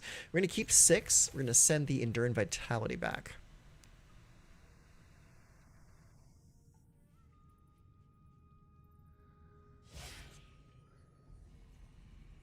Okay, is the opponent's first turn. They're playing a Greedy Freebooter. Okay, I'm going to play this Plains and play an Optimistic Scavenger. Play a Swamp into Hopeless Nightmare. Okay, so I will drop the Overlord. No blocks. Okay, my second turn is going to be Plains. I unfortunately have to do this right now so that I can get the Sheltered by Ghosts onto the Scavenger. Provided they don't have a removal spell for said Scavenger. Do they? They're holding priority. Torch the tower. Okay, that works. That absolutely works.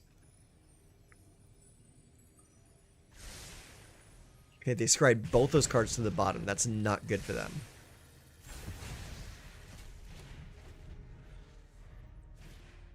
Okay, they play another Freebooter. Alright, we take 1. Okay, so that gives them a turn to kind of catch up a little bit. It looks like they're not doing anything. Oh, they play Hopeless Nightmare. That's fine. Yeah, we'll discard this Plains. I'm okay with that. Okay, Razorverge Thicket to Calyx. Calyx comes in, put a +1 counter on Calyx.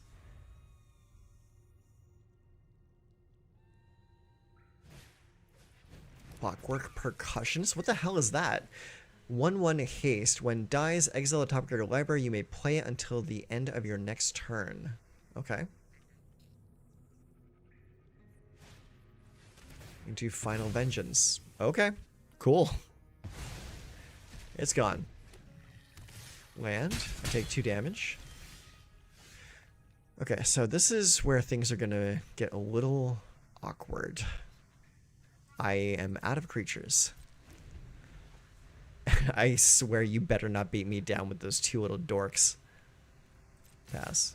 Pass. Pass. Yep. Take some damage. My turn. That's a land. Alright, well at least I got a blocker now. Next.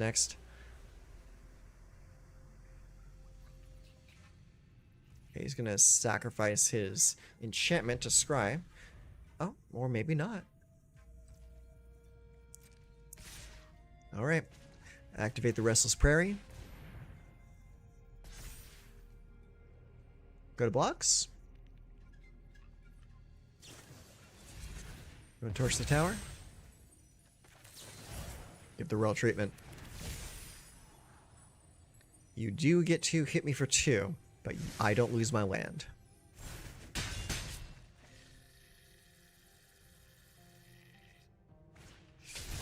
Disturbing Mirth. What the hell does that do? You may sacrifice another enchantment or creature if you do draw 2 cards. When you sacrifice Mirth, Manifest Dread. Oh, that's a really good card. I like that. Ooh, here we go. Okay, let's take that. Let's go and do Enduring Innocence. Get rid of that. We might be able to turn this around now. Provided they didn't get more removal into their hand by drawing a bunch of cards. But I also have Ward 2 to kind of protect me. We'll see if it's going to be enough. Oh, Braids. That's pretty vile. Okay.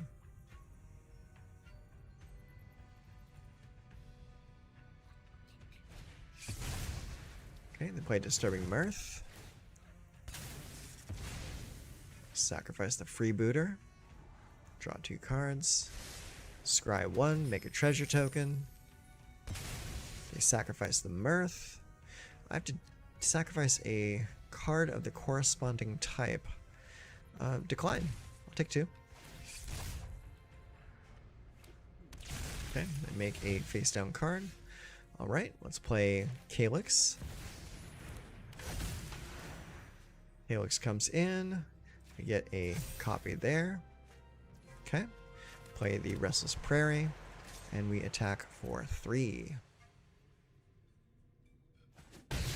They take it. Okay, I will take action. We're going to choose a non-legendary enchantment, and it's going to be Shelter by Ghosts. Put it on Calyx. Submit 1. It comes in, and we take Braids. And we target this creature with a +1 counter. Probably should have blocked the Enduring Innocence. Okay, they pay some mana. And, oh, they turn up Rottenmouth Viper. Shiza. She's a 1 permanent to sacrifice or discard a card. Interesting. Okay. Well, I guess we get rid of that Shelter by Ghosts.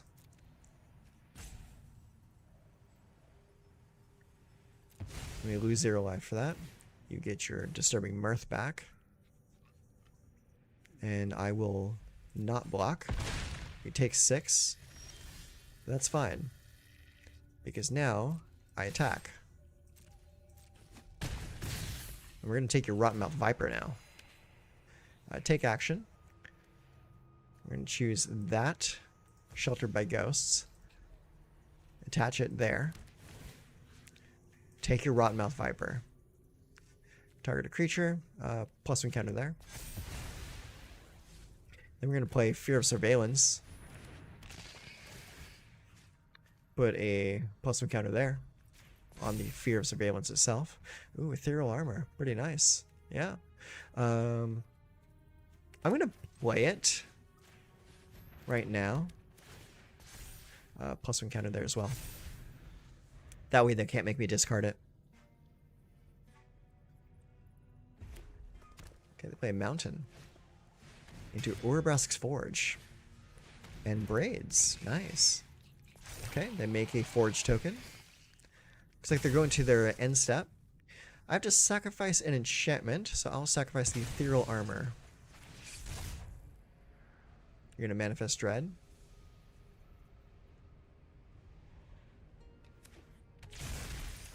Very nice. That's another Calyx. Alright, Restless Prairie, activate. Attack. Surveil 1, throw that away. Don't need it. Get all that lifelink. All that lifelink damage. Bam, bam, bam, bam. You go to 1. I go to 19. You get your Rotten Mouth back. That's fine. I'll discard my Calyx. Target creature is going to be you.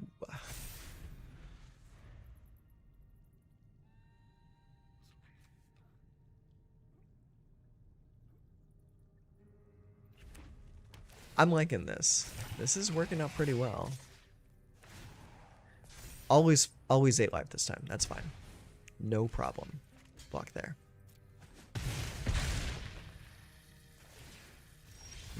Yep, you lose. Oh, that felt good. That felt really good. Nice. Good game. Good game, friend.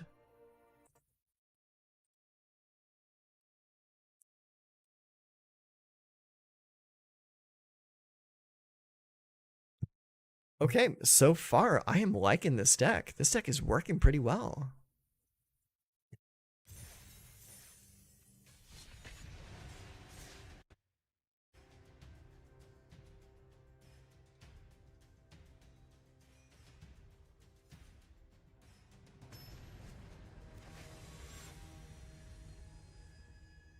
Okay.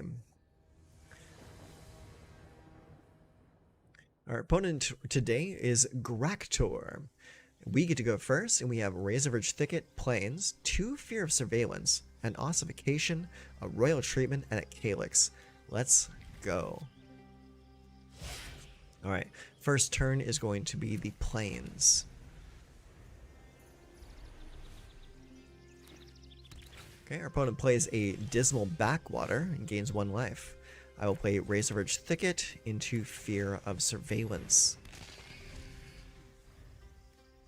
Pretty decent card for only 2 mana. 2/2 Vigilance, Surveil 1 on the attack. Not bad. Alright, opponent plays a Darkslick Shores into a Voidwing Hybrid. Okay, so we know what deck this is. Alright, so we're going to go Forest, and then we're going to go Calyx. Calyx comes in, puts a +1 counter on the Fear of Surveillance. And then we attack for 3. Surveil for 1, throw that land away. We don't need it.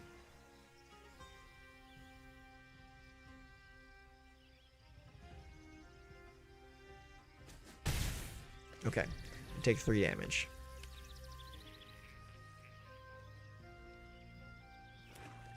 Okay, play a Swamp. Very nice.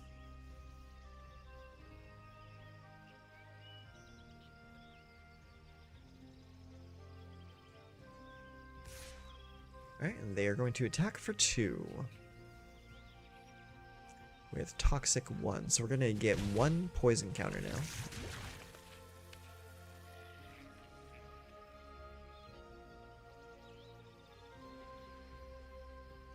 What you gonna do, friend?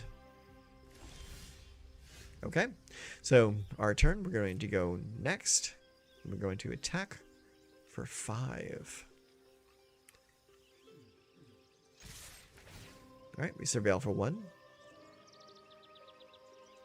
Enduring Vitality. We do have 2 green, so we can actually play it. So we'll keep it right there.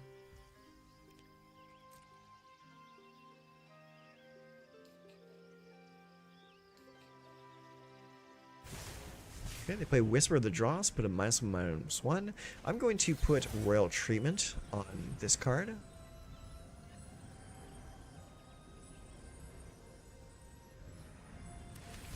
Okay, it works. +1 counter. We'll put a +1 counter on Fear. Spread the love around a little bit. Ooh, Serum Snare. Okay, cool. That works. Alright, pop him for 1. We'll create a token and put it onto our friend right there. And also another +1 counter. And then I will play Ossification, targeting the planes. And another +1 counter for our friend Calyx. One good thing about Blue and Black is they don't have a whole lot of options for dealing with enchantments. They do have a few, but not a whole lot of really good ones.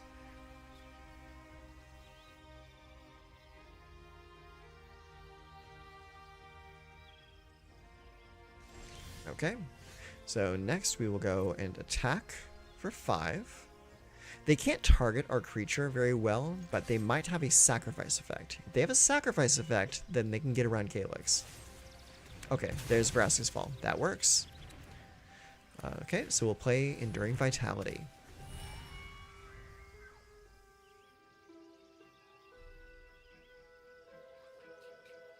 We are now at 3 poison counters.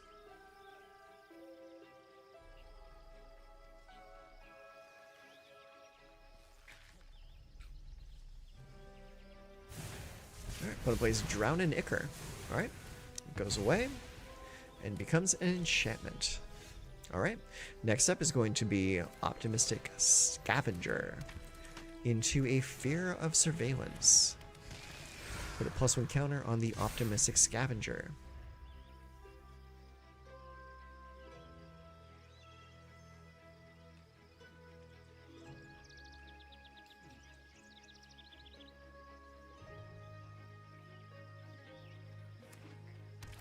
Okay, they play a tap land. Comes into play, gives them 1 life.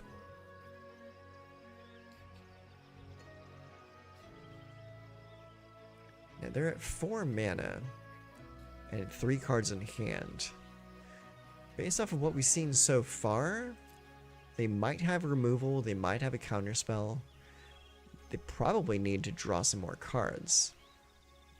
Okay, looks like they're passing the turn. Alright, so we'll play the Hushwood Verge, and then we will play an Enduring Innocence.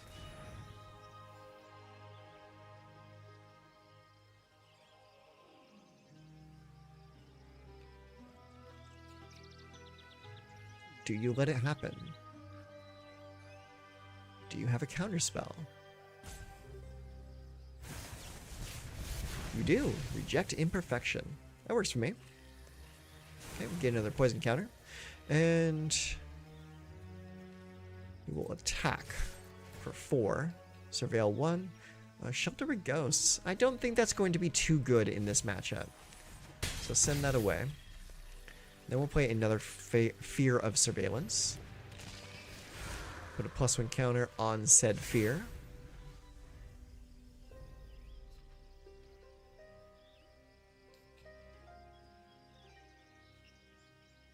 Okay, they still have only 3 cards in hand. No man lands. No other permanents in play. So we're just waiting to see what they do. And they are definitely taking their sweet ass time. Okay, they passed the turn. Cool. I will attack.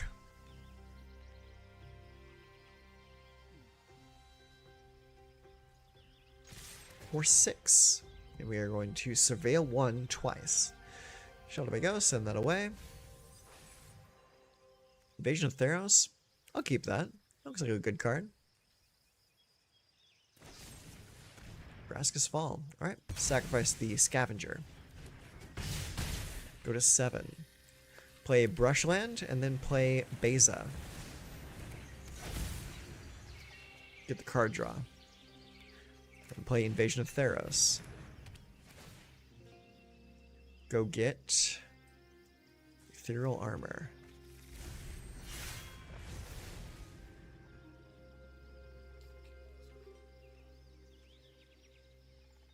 So the plan is to slap ethereal armor onto the smallest fear of surveillance in order to spread the power level around. All right, let's go there. Ethereal armor onto this fear.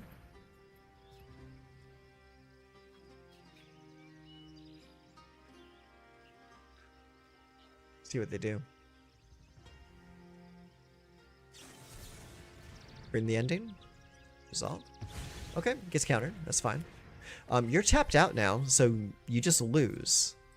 I will attack you in the face with creatures. Keep that right there. Boom, boom, boom. You put up a good fight. I'll give you that. Not too bad. Not too bad. You know what? I did have fun that game.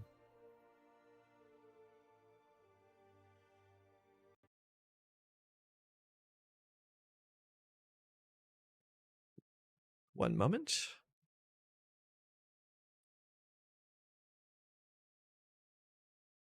Okay. I think we got enough time for one more game. So, wish me luck. So far, we've been doing pretty good. This deck is definitely working.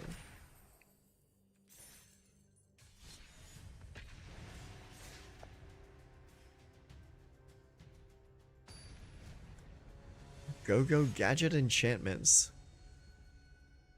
Anna Sunsparkle is our opponent today. And our opponent goes first. We have 4 lands, 2 Optimistic Scavengers, and a Fear of Surveillance. I'll keep it just because it has lands.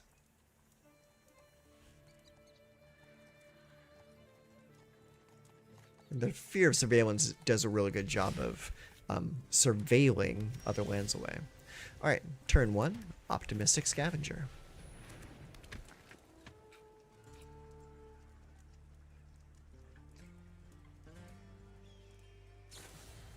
And they play Into the Floodmaw. Works for me.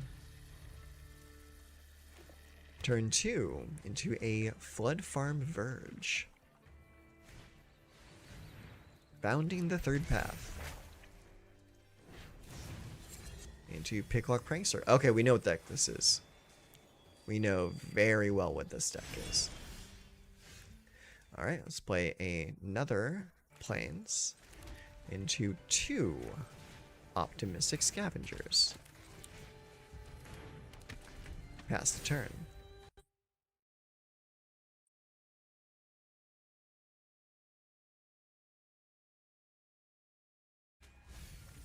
Alright, opponent is milling 4 cards. Playing Addercar Wastes. Well, they've got enough cards in their graveyard that they could just exile cards to play the important Oculus. And there it is. Alright, I really need to draw a removal spell. That is not a removal spell, but it is a Fear of Surveillance.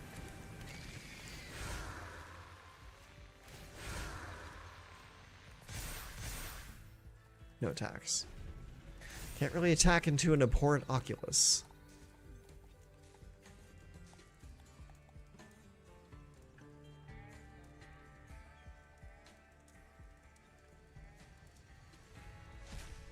What's that? Floodmaw? Sucks. That's fine. Is what it is. Alright.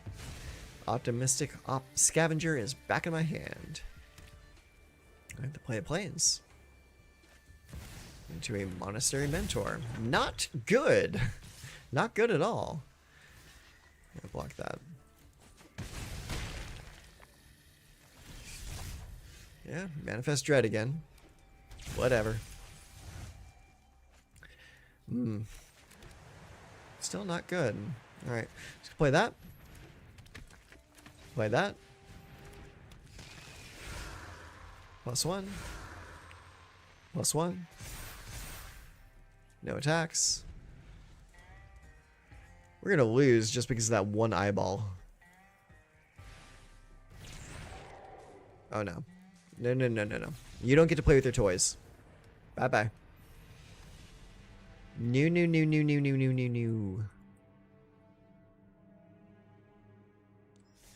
We are not allowing that to go on unabated.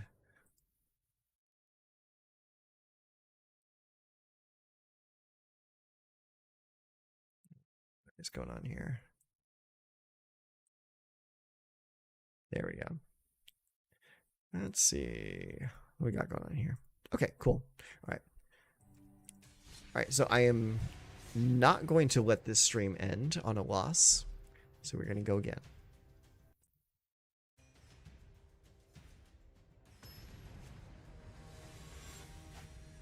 Bodhidharma. Interesting name.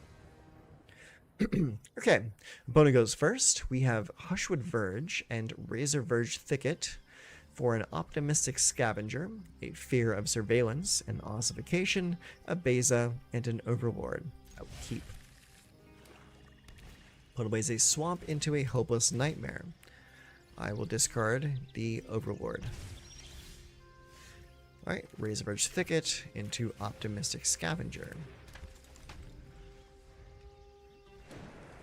Okay, to play Mishra's Foundry into another discard card. I will discard Ossification. Next up we have the Hushwood Verge for Fear of Surveillance. +1 counter on the Optimistic Scavenger and attack for 2.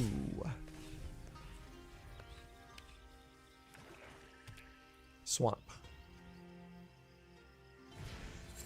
For Virtue. Okay. Goes to level 2 on the talent. Alright, let's go Forest into Calyx. Calyx +1. Scavenger +1. Attack for 3.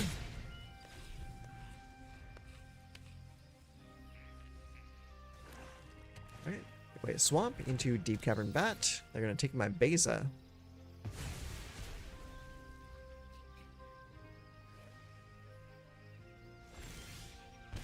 Alright, I lose 2 life. Perfect.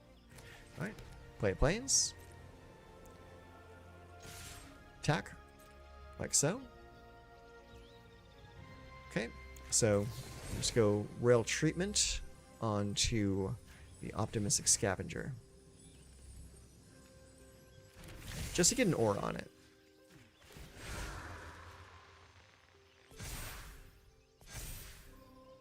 Alright, swinging for a lot of damage. Yeah, take action. They just give up. All right. Works for me. I guess they didn't have any more removal in their hands. Or at least no more applicable removal.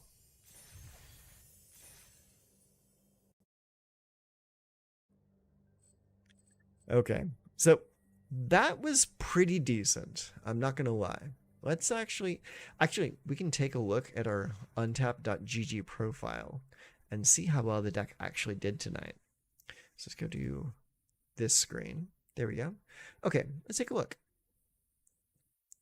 Selesnya Auras. Okay, so we played 7 games. We won 4, lost 3 with a 57% win rate. Not too bad. I think I'm going to play a lot more of this deck, though.